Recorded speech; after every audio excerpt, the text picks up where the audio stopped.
Hi everyone, I am अरफिन। और पिछली video में हम लोगों ने देखा था व्हाट इज़ ऑपरेशन रिसर्च और ऑपरेशन रिसर्च से रिलेटेड कुछ बेसिक इंट्रोडक्शंस को, जिसमें मैंने कहा था कि अगर आप लोग मुझे ज़्यादा से ज़्यादा सपोर्ट करते हो और कमेंट करोगे तो मैं ऑपरेशन रिसर्च के हर एक चैप्टर से रिलेटेड एक एक इंट्रोडक्टरी वीडियो को अपलोड कर दूंगी।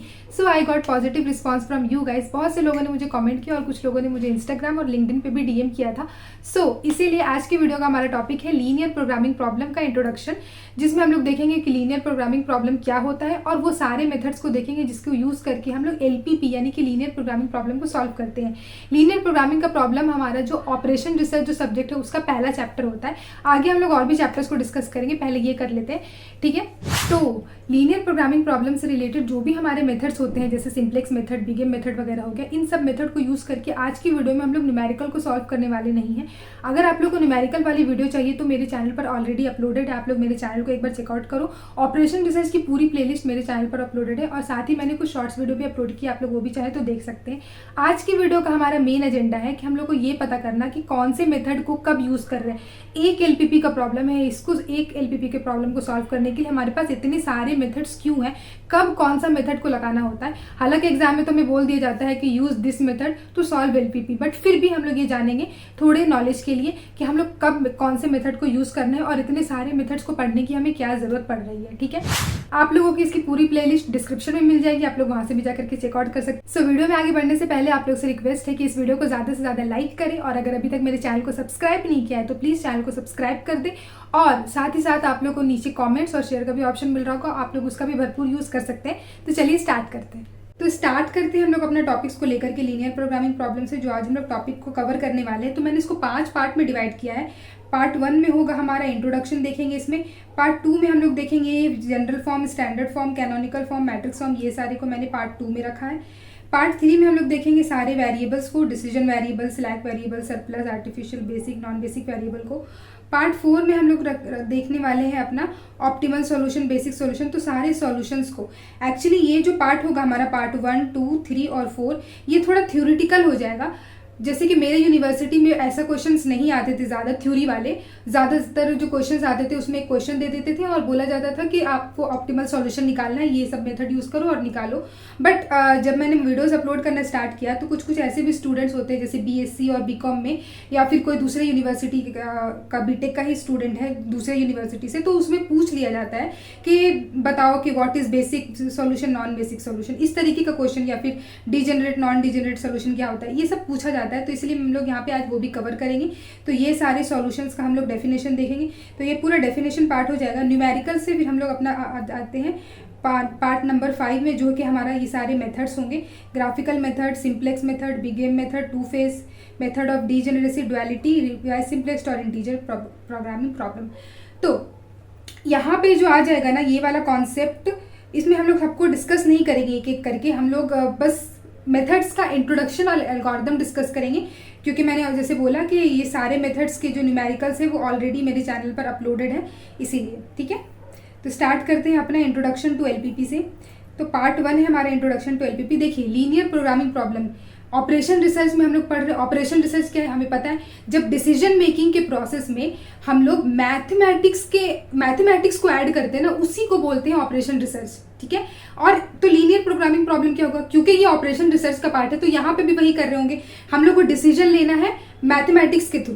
तो उसको यहाँ पे भी हम लोग क्या कर रहे हैं, हम लोग एलोकेशंस कर रहे हैं। जैसे कि मैंने एग्जाम्पल बताया था पिछली वीडियो में भी कि कोई ऐसा टेक्निक जिससे हम लोग कितने रिसोर्स का, जैसे कुछ हमारे पास मशीन्स है, कुछ एम्प्लॉयज़ है, उसका एलोकेशन कर रहे हैं ना, उसको हम लोग बोलते हैं, उन सारे प्रॉब्लम्स को हम लोग रखते हैं अपने इसमें लीनियर प्रोग्रामिंग प्रॉब्लम में। तो लीनियर प्रोग्रामिंग प्रॉब्लम का डेफिनेशन हो जाएगा कि is a mathematical technique which involves allocation of limited resource in optimal manner, ठीक है। रिसोर्स का एलोकेशन कर रहे हैं। रिसोर्स का मतलब क्या हुआ कि कितने एम्प्लॉयज़ है, कितने मशीन्स है, ये सारे को हम लोग एलोकेट कर रहे हैं कि कितना कितना रखेंगे कि हमारा प्रॉफिट मैक्सिमाइज हो जाए। इन सारी चीज़ों को हम लोग जो है बोल लेंगे हम लोग अपना लीनियर प्रोग्रामिंग प्रॉब्लम में on the basis of given criterion optimality. कुछ क्राइटेरियाज दिए हुए रहेंगे। तो ये हो जाएगा हमारा इसका इंट्रोडक्शन। उसके बाद आ जाते हैं हम लोग अपना यहाँ पर बेसिक कॉन्सेप्ट पे कि linear programming problem deals with optimisation. Obviously optimisation, ये पूरा ऑपरेशन रिसर्च ही ऑप्टिमाइजेशन पर बेस्ड है। मैक्सिमाइजेशन और minimisation of a function variable known as objective function. हम लोगों ने बहुत बार देखा है कि जो लीनियर प्रोग्रामिंग का प्रॉब्लम होता है वो लीनियर प्रोग्रामिंग प्रॉब्लम 3 पार्ट में होता है, objective function, set of constant और नॉन नेगेटिव रिस्ट्रिक्शन। ठीक है, तो ये ऑब्जेक्टिव फंक्शन होगा इसमें जो कि मैक्सिमाइज और मिनिमाइजेशन के फॉर्म में होगा। It is subject to consisting of a set of linear equalities और इक्वेशंस नोन एज कांस्टेंट। कुछ कांस्टेंट्स होंगे, ये सारी चीज़ों को अभी हम लोग आगे भी डिस्कस करेंगे। इसका जो बेसिक इंट्रोडक्शन है कि रिसोर्स के एलोकेशंस होते हैं इस वाले लीनियर प्रोग्रामिंग प्रॉब्लम में, जो भी मैथमेटिक्स के कॉन्सेप्ट दिए हुए रहेंगे ना, तो हमें इक्वेशन के फॉर्म में दिए हुए रहते हैं। बट वो इक्वेशन को देख करके ये नहीं कह रहे यार ये इक्वेशन है, इसको सॉल्व कर दिया, सॉल्यूशन लिया है। वो जो मैथमेटिक्स होगा, वो जो उसको हम लोग एक रिसोर्स की तरह लिखते हैं, क्योंकि फॉर्मुलेशन ऑफ एलपीपी वाला अगर आप लोगों ने मेरी वीडियो देखी होगी, अगर नहीं देखी है तो आप लोगों को नीचे डिस्क्रिप्शन में मिल जाएगी, आप लोग देख लेना। तो एक स्टेटमेंट लिखा हुआ है कि इतने रिसोर्स है, इतने मशीन, इतने एम्प्लॉय है, इतनी कंपनी है, मशीन ए है, मशीन बी है, तो कितने कैसे कैसे उसको एलोकेट करें कि मैक्सिमम प्रॉफिट हो जाए हमारा। वो चीज़ को ही हम लोग क्या करते हैं, पहले अपना एलपीपी के बेसिक फॉर्म में जो है हम लोग अपना कन्वर्ट करते हैं, उसके बाद हम लोग अपना मेथड्स को अप्लाई करते हैं। ठीक है, तो ये इसको अभी हम लोग आगे और अच्छे तरीके से डिस्कस करेंगे। नेक्स्ट हमारा टॉपिक 2 है general form, canonical form, standard form और मैट्रिक्स फॉर्म। ठीक है, एक एक करके ये फॉर्म्स को डिस्कस करते हैं। सबसे पहले आ जाता है हमारा जनरल फॉर्म ऑफ एलपीपी। तो जैसे कि मैंने बोला कि एलपीपी को 3 पार्ट में डिवाइड करके डिस्क्राइब कर सकते हैं, objective function, set of constant और नॉन नेगेटिव रिस्ट्रिक्शन। वही सेम चीज़ मैंने यहाँ पे लिखा हुआ है। आप लोगों को ये सारा नोट्स जो है ना मैं नीचे डिस्क्रिप्शन में दे दूंगी पीडीएफ करके, तो आप लोग देख लेना। अभी आप लोग लिखने का ज़रूरत नहीं है आप लोगों को, आप लोग यहाँ पर से पहले देख लो वीडियो को, उसके बाद आप लोग नोट्स से भी वहाँ पर से लिख सकते हो। ठीक है, तो the general formulation of LPP can be stated as follow. जो जनरल फॉर्म होता है एलपीपी का वो लिखा है मैंने। ठीक है, in order to find out the and decision variables, x1 से लेकर के xn जो है हमारा डिसीजन वेरिएबल है, टू मैक्सिमाइज और मिनिमाइज द ऑब्जेक्टिव फंक्शन।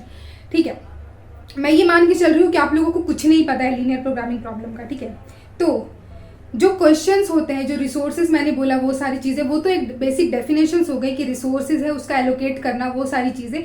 अगर मैथमेटिक्स में उसको हम लोग को पहले कन्वर्ट करते हैं, जो फॉर्मुलेशन ऑफ वाली वीडियो देखेंगे तो पता चलेगा, तो जब हम लोग उसको मैथमेटिक्स में कन्वर्ट करेंगे सॉल्व करने के लिए, तब जो जनरल फॉर्म बनेगा वो कुछ इस तरीके से होगा, ये वाला।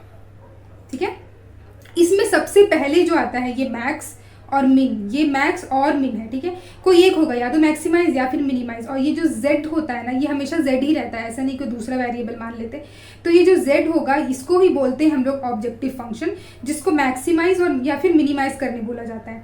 और ये वाला इक्वेशन जो हुआ मैक्स और मिन z, ये वाला इक्वेशन, इसको हम लोग बोलते हैं ऑब्जेक्टिव फंक्शन। बेसिकली ये z इक्वल टू है, तो z को हम लोग क्या बोलते हैं, ऑब्जेक्टिव फंक्शन।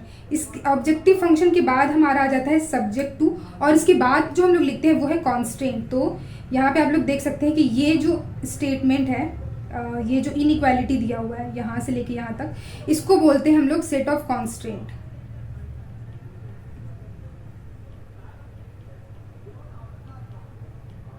ठीक है, सेट ऑफ कांस्टेंट क्या हो जाएगा, जो डिसीजन वेरिएबल है, जैसे x1 है, x2 है, xn, फिर इसी तरीके से x1, x2, xn। सो ये क्या है, ये हमारा डिसीजन वेरिएबल, z है हमारा ऑब्जेक्टिव फंक्शन। अच्छा, ये c के बारे में नहीं बताया, ये c जो है ये है कॉस्ट कोफिशिएंट। ये कॉस्ट कोफिशिएंट हमेशा ही ऑब्जेक्टिव फंक्शन में ही रहेगा। आप देख सकते हैं कि c सिर्फ यहीं पर है और कहीं पे भी यूज़ नहीं हुआ है। तो ये जो c है ये ऑब्जेक्टिव फंक्शन के डिसीजन वेरिएबल का कॉस्ट कोफिशिएंट होता है। ठीक है, और ये ऑब्जेक्टिव फंक्शन हो गया, ये c हो गया कॉस्ट कोफिशिएंट, ये x1, x2, xn जो है ये है हमारा डिसीजन वेरिएबल, ये decision variable x1, x2, xn। और ये है हमारा सेट ऑफ कांस्टेंट। और सेट ऑफ कांस्टेंट हमेशा डिसीजन वेरिएबल के फॉर्म में होता है कि decision variable plus this this this. और ये जो हमारा यहाँ पे इक्वेशन होता है, ये या तो लेस देन इक्वल टू हो सकता है, या तो इक्वल टू हो सकता है, या फिर ग्रेटर देन इक्वल टू, कोई भी हो सकता है, कोई एक होगा ऑब्वियसली। तो यहाँ पर मैंने ये और का साइन लगा के लिखा है कि कुछ भी हो सकता है, less than equal to, greater than equal to, कुछ भी हो सकता है।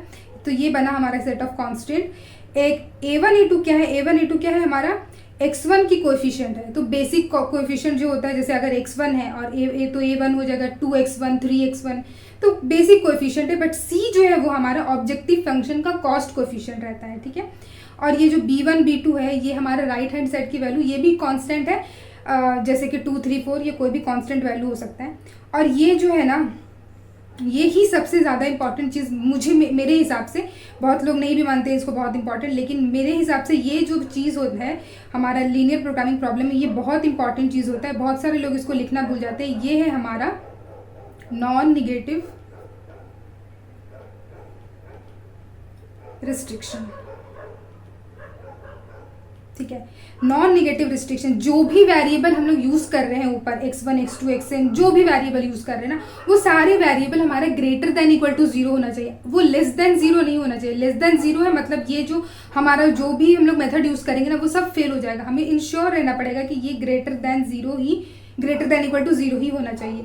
तो ये आ गया हमारे पास अब लीनियर प्रोग्रामिंग प्रॉब्लम का जनरल फॉर्म। ये इस टाइप के फॉर्म में होता है। जो भी हमारा प्रॉब्लम रहेगा वो उस प्रॉब्लम को या तो स्टेटमेंट के फॉर्म में दिया, मैक्सिमम केसेस में आपको इसी फॉर्म में दे दिया जाता है। लेकिन अगर स्टेटमेंट के फॉर्म में लिखा हुआ है कि मशीन्स है हमारी कंपनी में, ये सब चीज़ें हो रही है, ये इतने मशीन्स है, इतने एम्प्लॉय है, ये करना है और प्रॉफिट इतना होना चाहिए, लॉस इतना होना चाहिए, ऐसे करके दिया हुआ है। और उस प्रॉब्लम को अगर आप लोग इस फॉर्म में कन्वर्ट कर पा रहे हो, इस फॉर्म में, ठीक है, तो उस टाइप के प्रॉब्लम को हम लोग एलपीपी के कोई भी मेथड को लगा करके सॉल्व कर सकते हैं। ठीक है, ये हो गया जनरल फॉर्म। आई थिंक मैंने ज़्यादा ही समझा दिया इसके बारे में।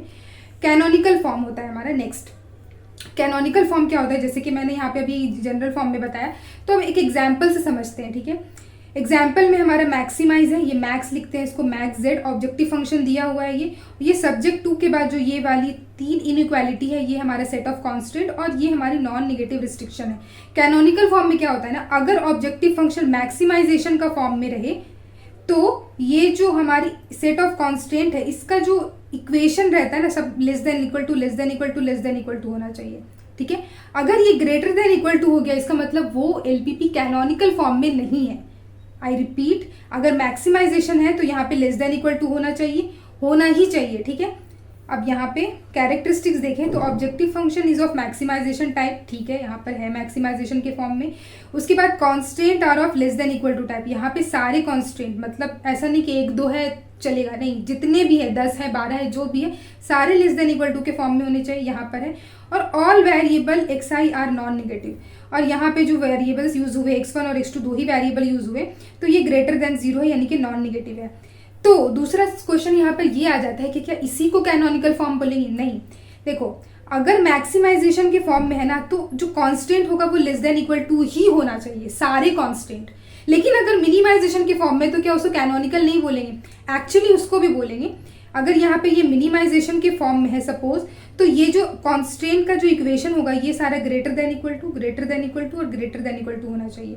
ठीक है, मैक्सिमाइजेशन में लेस देन इक्वल टू, लेकिन अगर मिनिमाइजेशन है तो भी चलेगा, लेकिन यहाँ पे सारा ग्रेटर देन इक्वल टू का सिंबल होना चाहिए सारा। ठीक है, तो कैरेक्टरिस्टिक्स भी उसी हिसाब से चेंज हो जाएगी कि objective function is of minimization type, all constant are less than greater than equal to type, और ये वाला चीज तो सेम ही रहेगा, नॉन निगेटिव होना चाहिए। ठीक है, तो अगर इस टाइप का एलपीपी है तो उसको हम लोग बोलेंगे कि वो एलपीपी अपने कैनोनिकल फॉर्म में है।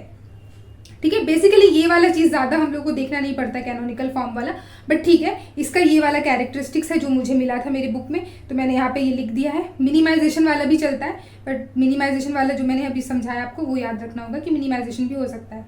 उसके बाद है हमारे स्टैंडर्ड फॉर्म ऑफ एलपीपी। ठीक है, तो अब हम लोग को जब भी किसी मेथड को यूज करके सॉल्व करते हैं ना तो उसको स्टैंडर्ड फॉर्म में कन्वर्ट करने के लिए बोलता है, तो ये काफी इंपॉर्टेंट हो जाता है। ये एक एलपीपी का प्रॉब्लम है हमारे पास, ये स्टैंडर्ड फॉर्म में ऑलरेडी है। ठीक है, ये है हमारा कैनोनिकल फॉर्म में था, ये है हमारा स्टैंडर्ड फॉर्म में। अब स्टैंडर्ड फॉर्म की क्या क्या कैरेक्टरिस्टिक्स है, तो यहाँ पे देखिए कि जो ऑब्जेक्टिव फंक्शन है वो हमेशा मैक्सिमाइजेशन के फॉर्म में होना चाहिए, हमेशा।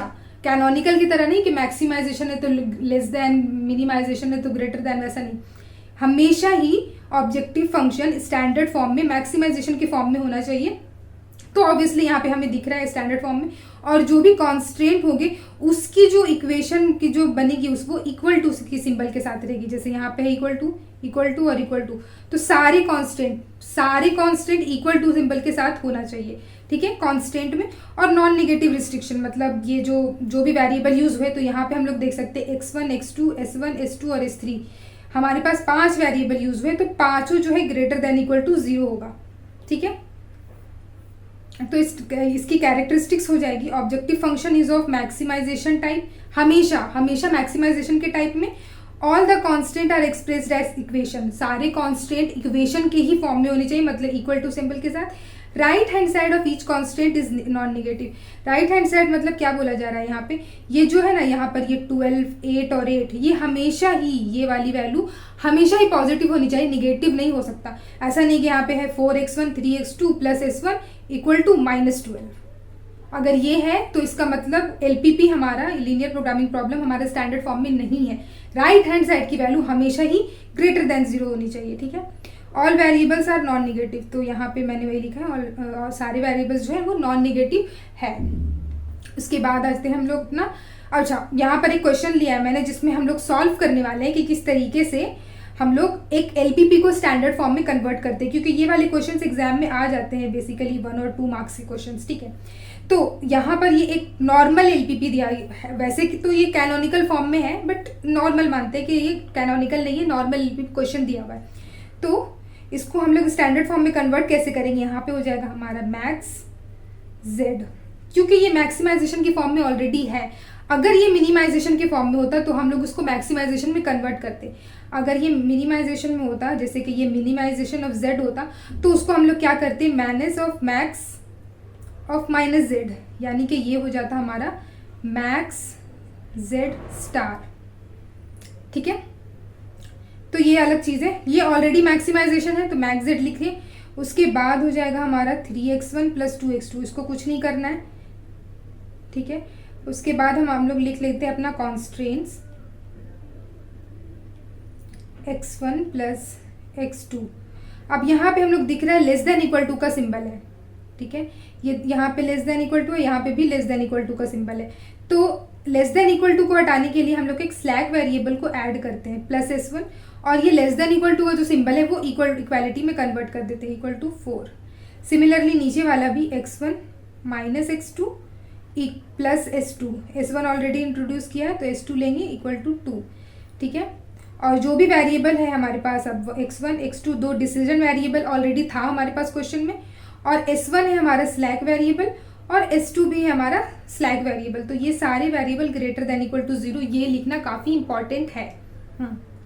ओके, अब यहाँ पे एक चीज़ ध्यान दीजिए कि s1 s2 को मैंने इधर लेस देन इक्वल टू का सिंबल है तो मैंने s1 s2 को जो है ऐड किया है। देखो ये वाला साइड जो है लेसर देन है 4 का, इसका मतलब इसको इक्वल टू लाने के लिए इस वाले साइड में कुछ ऐड करना पड़ेगा, ठीक है। इतना समझ में आ रहा है, इस साइड में अगर कुछ ऐड करेंगे तभी ये इक्वल टू होगा। तो क्या किया हम लोगों ने, एक s1 को और इधर एक s2 को ऐड कर दिया, तो ये जो है हम लोग मान लेते हैं कि ये इसको ऐड करने से ये लेस देन इक्वल टू हट के इक्वल टू में आ गया, ठीक है।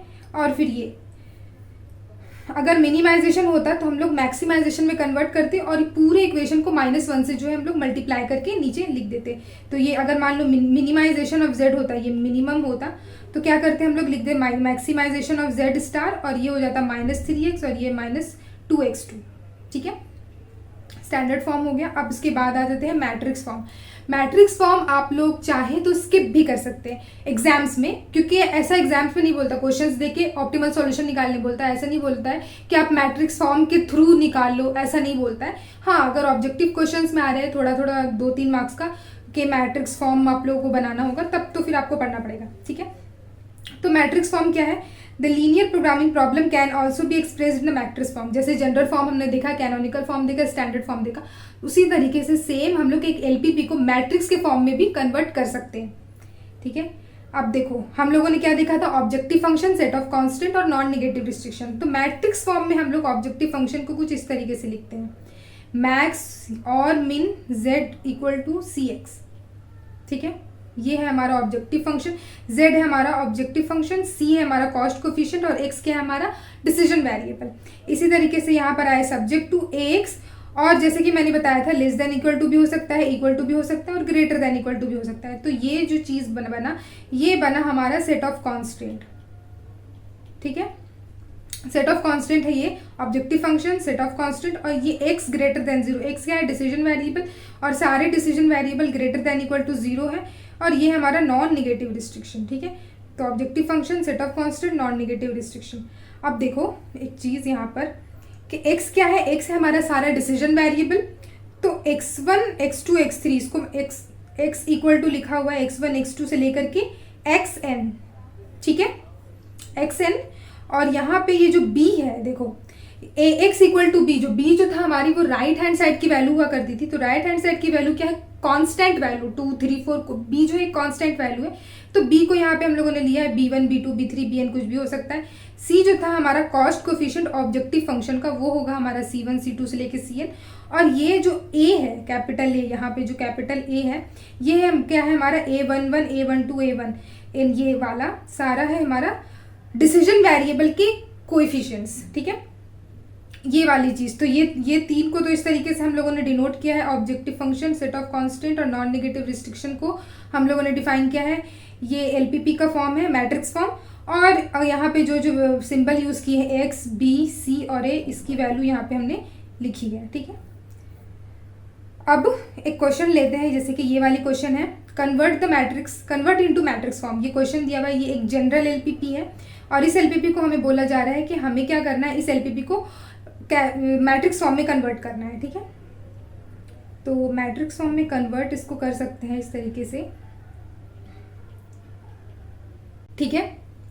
तो जैसे कि हमें पता है क्या हम लोग लिखना पड़ता है, ए एक्स इक्वल टू बी, इस तरीके से लिखना पड़ता है। तो सबसे पहले हम लोग क्या करेंगे, ए एक्स इक्वल टू बी के फॉर्म में लिखेंगे। ऑब्जेक्टिव फंक्शन तो यहाँ पे वैसे दिया हुआ है, ठीक है। एक्स इक्वल टू बी के फॉर्म में लिखने के लिए क्या करते हैं हम लोग, सबसे पहले हम लोग को इसको स्टैंडर्ड फॉर्म में कन्वर्ट करना पड़ेगा। तो स्टैंडर्ड फॉर्म क्या होगा इसका, स्टैंडर्ड फॉर्म में नहीं करें तो भी चलेगा, बट सिंप्लिसिटी के लिए, ताकि जिन लोगों को बिल्कुल नहीं समझ में आ रहा है, जिन लोग बिल्कुल न्यू हैं उनको भी समझ में आए। तो स्टैंडर्ड फॉर्म यहाँ पे क्या हो जाएगा हमारा, max z equals to 3x1 plus 2x2, ठीक है। सब्जेक्ट टू ये हो जाएगा हमारा x1 plus x2 plus s1, हम लोग स्लैक वेरिएबल इंट्रोड्यूस किए। और इसी तरीके से यहाँ पे दूसरा हमारा constant x1 minus x2 plus s2 equals to 2। और जो भी वेरिएबल है हमारा x1 x2 decision variable, s1 s2 हमारा स्लैक वेरिएबल, ये सारे ग्रेटर देन इक्वल टू 0। तो ये है हमारा क्या, स्टैंडर्ड फॉर्म, ठीक है। स्टैंडर्ड फॉर्म से अब हम लोगों को मैट्रिक्स फॉर्म में लिखना है, लिख देते हैं इन स्टैंडर्ड फॉर्म। तो अब हम लोग क्या करेंगे, हम लोग कुछ इस तरीके से मैट्रिक्स बनाएंगे। क्या क्या वेरिएबल है हमारे पास, सबसे पहले जितने वेरिएबल यूज किए, स्लैक वेरिएबल, अभी हमने पढ़ा ना, slack variable, surplus, artificial variable, सारे वेरिएबल्स जो भी है, सारे वेरिएबल को हम लोग क्या करेंगे, यहाँ पे लिख देंगे x1। तो यहाँ पे हमारे पास x1 x2 s1 और s2 है, सबको लिख दिया, ठीक है। ये है हमारा ए का फॉर्म, ठीक है। ए के फॉर्म में हम लोग क्या करते हैं, जो भी यहाँ पे ए क्या था, ए था कांस्टेंट, सॉरी कोएफिशिएंट, जो भी a11 क्या है, कोएफिशिएंट्स है सारा। तो इसमें भी क्या करेंगे, जो भी इसका कोएफिशिएंट है, ये सब्जेक्ट टू जो कांस्टेंट में इसका कोएफिशिएंट, इसको हम लोग यहाँ पे लिखेंगे, ठीक है। तो क्या है हमारे पास, फर्स्ट वाले में 1 है, उसके बाद यहाँ से देख के लिख रहे हैं, यहाँ से इसका 1 है कोएफिशिएंट, x2 का 1 है, s1 के लिए भी 1 है, ठीक है। तो 1 1 1 और यहाँ पे क्या है, s2 हमारा, s2 यहाँ पे क्या है, प्लस 0 s2 0 है, तो इसीलिए यहाँ पर हो जाएगा 0। सेम इसी तरीके से हम लोग दूसरा यहाँ पर देखेंगे, x1 के लिए 1 है, x2 के लिए -1 है, s1 यहाँ पे 0 है और s2 1 है, ठीक है। तो यहाँ पे हो जाएगा 1 -1 0 और ये 1, ये बन गया हमारा। एंड नेक्स्ट हो जाएगा हमारे पास ये जो सारे वेरिएबल्स है, ए एक्स आता है, देखो यहाँ पे क्या है, ए एक्स, ठीक है। ए हो गया हमारा, अब एक्स लिखेंगे, एक्स क्या है हमारा, सारे डिसीजन वेरिएबल्स। तो ये जो जितने डिसीजन वेरिएबल है, इसको यहाँ पे लिखने वाले हैं हम लोग। तो जो भी वेरिएबल्स है, डिसीजन वेरिएबल, स्लैक वेरिएबल, जो भी है, x1 x2 s1 s2, ठीक है, equal to B, X equal to B था, ठीक है। अब एक्स इक्वल टू बी था, तो यहाँ पे बी मतलब क्या है, राइट हैंड साइड की वैल्यू। तो राइट हैंड साइड में आपको दिख रहा है ये 4 और ये 2, तो यहाँ पे हो जाएगा ये 4 और ये 2, ठीक है। ये बन गया हमारा मैट्रिक्स फॉर्म, ठीक है। तो कोई सा भी एलपीपी रहे, अगर उसको मैट्रिक्स फॉर्म में आप लोगों को कन्वर्ट करने बोला जाए, तो यही तरीका है। स्टैंडर्ड फॉर्म में लिख लो जो भी वेरिएबल यूज कर रहे हैं। अभी हम लोगों ने सरप्लस वेरिएबल और आर्टिफिशियल वेरिएबल नहीं पढ़ा है, लेकिन अगर उसको भी अब आगे हम लोग पढ़ने वाले, वो भी अगर कोई भी वेरिएबल रहेगा, उसको हम लोग यहाँ पर इस तरीके से इंट्रोड्यूस करेंगे, x1 x2 और सारे वेरिएबल 20 25 30 जितने वेरिएबल रहेंगे सबको यहाँ पे लिख देंगे और बाकी सारे वेरिएबल को x की जगह पे लिख देंगे और b की जगह पे यहाँ पे राइट हैंड साइड की वैल्यू को लिख देंगे, तो हो जाएगा वो हमारा matrix form of LPP. Next हमारा टॉपिक है टॉपिक नंबर 3, वो है हमारा वेरिएबल्स इन एलपीपी यानी कि लीनियर प्रोग्रामिंग प्रॉब्लम। जो भी वेरिएबल अब तक हम लोगों ने क्या देखा, डिसीजन वेरिएबल और स्लैक वेरिएबल, ये दोनों हम लोगों ने देख लिया है। और भी बहुत सारे वेरिएबल है जैसे surplus, artificial, basic, non basic variable, इन सब का डेफिनेशन देखते हैं। ठीक है, ज़्यादा वीडियो को मुझे लंबा नहीं करना है, आई कैन ट्राई के साथ थोड़ा शॉर्ट फॉर्म में ही सब कुछ बता दिया जाए। आई एम होपिंग कि सब ज़्यादा बहुत लंबा वीडियो ना बने। ठीक है, तो डिसीजन वेरिएबल क्या है, डिसीजन वेरिएबल का मैंने डेफिनेशन लिखा है। Decision variable represent the unknown quantities और फैक्टर टू डिटरमाइन और optimize in order to achieve the objective of the LPP.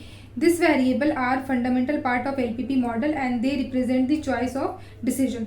तो डेफिनेशन अगर पूछा जाए, बेसिकली डिसीजन वेरिएबल क्या होता है ऐसा एग्जाम में नहीं पूछते, पर अगर आपका एग्जाम में ऐसा कोई क्वेश्चन पूछा जा रहा है ना, तो आप ये वाला डेफिनेशन उठाओ और लिख दो, मार्क्स मिल जाएगा। और अगर आप क्लासेस अटेंड कर रहे हो एग्जाम्स अपने टीचर्स का और वो कुछ डेफिनेशन लिखा रहे हैं, आप किसी बुक को फॉलो कर रहे हो, वहाँ पे कुछ अलग डेफिनेशन है, आप लोग उसको फॉलो कर लो। ये डिसीजन वेरिएबल का डेफिनेशन ये जो है मुझे जो बुक में दिखा था वो मैंने यहाँ पे लिख दिया है। ठीक है, डिसीजन वेरिएबल अब तक हम लोगों ने देखा, ये जो है हमारा एलपीपी है।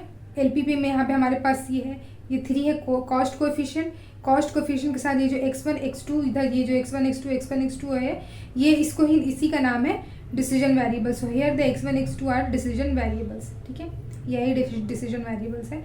उसके बाद आ जाता है हमारा स्लैक वेरिएबल। स्लैक वेरिएबल भी हम लोगों ने देख लिया कि लेस देन इक्वल टू का सिंबल रहेगा, क्योंकि उसमें हमारे पास लेस देन रहता है तो उसमें कुछ ऐड करके इक्वल टू करते हैं, तो ऐड करते हैं ना जो वेरिएबल, उसी को बोलते हैं स्लैक वेरिएबल। ठीक है, डेफिनेशन इसके पूछ लिए जाते हैं, ये डिसीजन वेरिएबल तो नहीं पूछते, लेकिन ये स्लैक वेरिएबल और सरप्लस वेरिएबल कहीं कहीं भी एग्जाम में पूछ लिया जाता है, तो इसको हम लोग, मैंने इसका पूरा डेफिनेशन लिख दिया है। टाइप नहीं हो रहा था इसीलिए मैंने अपने हाथ से ही यहाँ पे लिख दिया, आप लोग मेरी हैंड राइटिंग समझ में आ सकती है। If the constant of general LPP B, ये कॉन्स्टेंट है समेशन। अब समेशन लगाने का यहाँ पे क्या मतलब है, summation of J equal to 1 to A I J less than equal to B, ये कुछ नहीं है। ये समेशन लगाने का मतलब क्या है, अभी जैसे हम लोगों ने देखा था ना, जैसे कि यहाँ पर ये समेशन है x प्लस प्लस करके x1 प्लस x2, यहाँ पे x1 plus x2 plus x3, तो ये जो समेशन होता है ना, ये समेशन ये प्लस वाले सिंबल का ही बोलते हैं, तो उसको समेशन करके लिख दे, समेशन ऑफ एक्स आई, और आई इक्वल टू 1 से 3, इसका मतलब होगा x1 plus x2 plus x3, यही चीज़ होता है। ठीक है, तो यहाँ पे है ए आई जे, मतलब आई और जे की वैल्यू, आई की वैल्यू क्या है 1 से लेकर के m तक, और जे की वैल्यू है 1 से लेकर के n तक। आई की वैल्यू क्या है 1 to m और जे की वैल्यू क्या है 1 to n। ठीक है, ये वाली वैल्यू और यही वाली चीज़, यानी कि a11 plus a12 plus a13, ऐसे ऐसे करके जो है कोई भी कांस्टेंट लेके b ऑफ आई यानी कि 1 b1 इस तरीके से लिखते हैं, जैसे जनरल फॉर्म में हम लोगों ने देखा था, वही चीज़ है यहाँ पे। अगर कांस्टेंट कुछ इस तरीके से है, ये कांस्टेंट है हमारा, then the non-negative variable si which are introduced to convert the inequality less than equal to the equality, मतलब अगर इस तरह का कांस्टेंट है जिसमें लेस देन इक्वल टू का सिंबल है, तो उसको हम लोग इनइक्वालिटी से इक्वालिटी में कन्वर्ट करने के लिए जो वेरिएबल को यूज़ कर रहे हैं उसको हम लोग बोलते हैं स्लैक वेरिएबल। यही चीज़ यहाँ पर है, ये इनइक्वालिटी को देखो यहाँ पे इक्वालिटी में कन्वर्ट कर दिया और यहाँ पे एक S1 को जो है ऐड किया हुआ है, तो ये जो SI है ये क्या है स्लैक वेरिएबल। ये डेफिनेशन लिख देना, एग्जाम में मार्क्स मिल जाएगा, कुछ ज़्यादा करने की जरूरत नहीं है। तो slack variable are also defined as non negative variable that are added in the LHS of the constant, LHS में ऐड किया जा रहा है to convert the inequality less than into an equation. ठीक है, जैसे कि यहाँ पर है इस वाले एग्जाम्पल में अगर हम लोग देखें तो इसको अगर हम लोग स्टैंडर्ड फॉर्म में कन्वर्ट करेंगे, तो मैं यहाँ पर इसको इस वाले को कन्वर्ट कर रही हूँ कॉन्स्टेंट को, तो क्या होगा x1 होगा plus x2 plus s1 equal to 4 क्योंकि लेस देन है, और x1 minus x2 plus s2 equal to 2। ठीक है, तो ये जो चीज़ हुआ ना, ये जो चीज़ हुआ इसको हम लोग क्या कहेंगे, यहाँ पे s1 और s2 यही चीज़ है हम लोग का स्लैक वेरिएबल। ये वाली एग्जाम्पल से हमने देखा, लेकिन हाँ सिर्फ लेस देन इक्वल टू का सिंबल, सिर्फ और सिर्फ लेस देन इक्वल टू के सिंबल में यूज़ करते हैं तो हम लोग बोलते हैं वो स्लैक वेरिएबल को यूज़ किया। अब आ जाते हैं नेक्स्ट सरप्लस वेरिएबल के ऊपर, ठीक है। सरप्लस वेरिएबल का भी डेफिनेशन सेम ही है, बस लेस देन की जगह अगर एलपीपी में ग्रेटर देन होता है ना तो वहां पे सरप्लस स्लैक वेरिएबल यूज नहीं करते, सरप्लस वेरिएबल यूज करते हैं। देखो सेम चीज, सब कुछ सेम लिखा हुआ है, यहाँ पे ग्रेटर देन इक्वल टू के साथ लिखा हुआ है, और यहाँ पे क्या किया, ग्रेटर देन के साथ यहाँ पे -s1 किया। अब देखो लेफ्ट हैंड साइड में कुछ ग्रेटर देन है, मतलब इस साइड की वैल्यू, इस साइड का जो वैल्यू है वो ज्यादा है राइट हैंड साइड की, ठीक है। इस साइड का वैल्यू, इस साइड का वैल्यू ग्रेटर देन है इस साइड के, मतलब इसमें से कुछ निकाल देंगे तो वो इक्वल टू हो जाएगा। इक्वल करने के लिए हम लोग इस साइड से, इस वाले साइड से कुछ वैल्यू निकाल देंगे तो ये इसके इक्वल हो जाएगा। तो क्या निकालेंगे, कोई हम लोग मान लेते हैं कोई एक वेरिएबल एस आई को निकाल दिया, ये वाला। तो अगर हम लोग इसको निकाल रहे हैं ना, मतलब एलएचएस साइड से माइनस कर रहे हैं ना, और वो तब वो जाके इक्वल टू हो रहे हैं हमारे कांस्टेंट बी के, तब इस केस में ये जो -si है ना, इसको बोलते हैं सरप्लस वेरिएबल, ठीक है। लेस देन के टाइम पे सेम चीज कर रहे हैं, सेम ही एस वेरिएबल भी एस ही मान रहा है, ऐसा नहीं कुछ और मान रहे, सेम वेरिएबल है। अगर लेस देन के टाइम पे उसका नाम है स्लैक वेरिएबल, और ग्रेटर देन के टाइम पे उसका नाम हो जाता है सरप्लस वेरिएबल, ठीक है, क्योंकि उसको हम लोग माइनस करते हैं। डेफिनेशन भी सेम मैंने भी लिखा है कि surplus variable are defined as the non negative variable that are removed from the LHS of the constant to convert inequality into equation, ठीक है। अब जैसे यहाँ पर एक एग्जांपल लिया है मैंने, तो ये कांस्टेंट है, ये तो हमारा ऊपर वाला ऑब्जेक्टिव फंक्शन है, ये वाला कांस्टेंट है, और ये नॉन नेगेटिव रिस्ट्रिक्शन है। तो हम लोग इसमें कुछ ऑब्जेक्टिव फंक्शन में कोई वेरिएबल ऐड नहीं करते, कुछ भी अगर ऐड करना हो ना तो ट्रेंड में ही करते हैं। यही वाला यहाँ पे less than equal to greater than equal to लिखा ना, इनइक्वालिटी से इक्वेशन में कन्वर्ट करने के लिए जो वेरिएबल यूज कर रहे हैं, तो इसी में करना है, ठीक है। अब इसमें करते हैं हम लोग, तो क्या है, क्योंकि ये less than equal to symbol है फर्स्ट वाला इक्वेशन, तो हो जाएगा ये 2x1 + x2। Less than equal to का है, मतलब एक वेरिएबल को ऐड कर देंगे और इक्वल टू करके लिख देंगे 2, और जो दूसरा वेरिएबल, दूसरा हमारा कॉन्स्टेंट है वो है 3x1 + 4x2, ठीक है। तो इसमें से माइनस करना होगा s2 को, और इक्वल टू हो जाएगा ये 12 का, ठीक है। तो ये जो माइनस हुआ यहाँ पे, ये हो गया क्या, सरप्लस वेरिएबल, और ये s1 हो गया स्लैक वेरिएबल। तो यहाँ पे हमारे स्लैक वेरिएबल और सरप्लस वेरिएबल दोनों देखने को मिल रहा है, ठीक है, क्योंकि एक लेस देन था और एक ग्रेटर देन था। ओके, नेक्स्ट आ जाता है आर्टिफिशियल वेरिएबल। ये वाला एग्जाम्पल मैं पिछली वीडियो में भी दे सकती थी, बट ठीक है, सॉरी पिछले यहाँ पर भी दे सकती थी, बट यहाँ पर मैं देना चाह रही हूँ। तो देखो आर्टिफिशियल वेरिएबल का ये डेफिनेशन है कि the LPP in which constant में also have greater than equal to और इक्वल टू सिंबल। अगर ग्रेटर देन रहता है तो जैसे हमने देखा कि सरप्लस वेरिएबल को इंक्लूड करते हैं, बट अगर ग्रेटर देन इक्वल टू या फिर इक्वल टू का सिंबल रहता है ना, तो हम लोग स्लैक सरप्लस वेरिएबल को तो ऐड करते ही हैं, साथ ही साथ हम लोग आर्टिफिशियल वेरिएबल को भी इंक्लूड करते हैं, ठीक है। So after assigning ensuring all B I greater than 0, हाँ ये देखना पड़ेगा पहले कि सारा जो बी आई है, मतलब ये जो 2 है, ये 12 है और ये 11 है, सब ये ग्रेटर देन 0 होने चाहिए। मान ले अगर हम लोग यहाँ पे -12 है, ठीक है, अगर यहाँ पे -12 है तो क्या करेंगे हम लोग, इस पूरे इक्वेशन को माइनस से मल्टीप्लाई कर देंगे, तो क्या हो जाएगा -3x1 + 4x2, तो और ये यहाँ पे हो जाएगा लेस देन इक्वल टू 12, ठीक है। तो हम लोग को यहाँ पे ध्यान रखना होगा कि जो राइट हैंड साइड का वैल्यू है ये पॉजिटिव ही होना चाहिए। उसके बाद अगर ग्रेटर देन का सिंबल आ रहा है ना, तब हम लोग क्या करेंगे, आर्टिफिशियल वेरिएबल को यूज करने वाले। In such cases basic matrix can not be obtained as an identity matrix in the starting simplex table, therefore we introduce a new type of variable called artificial variable.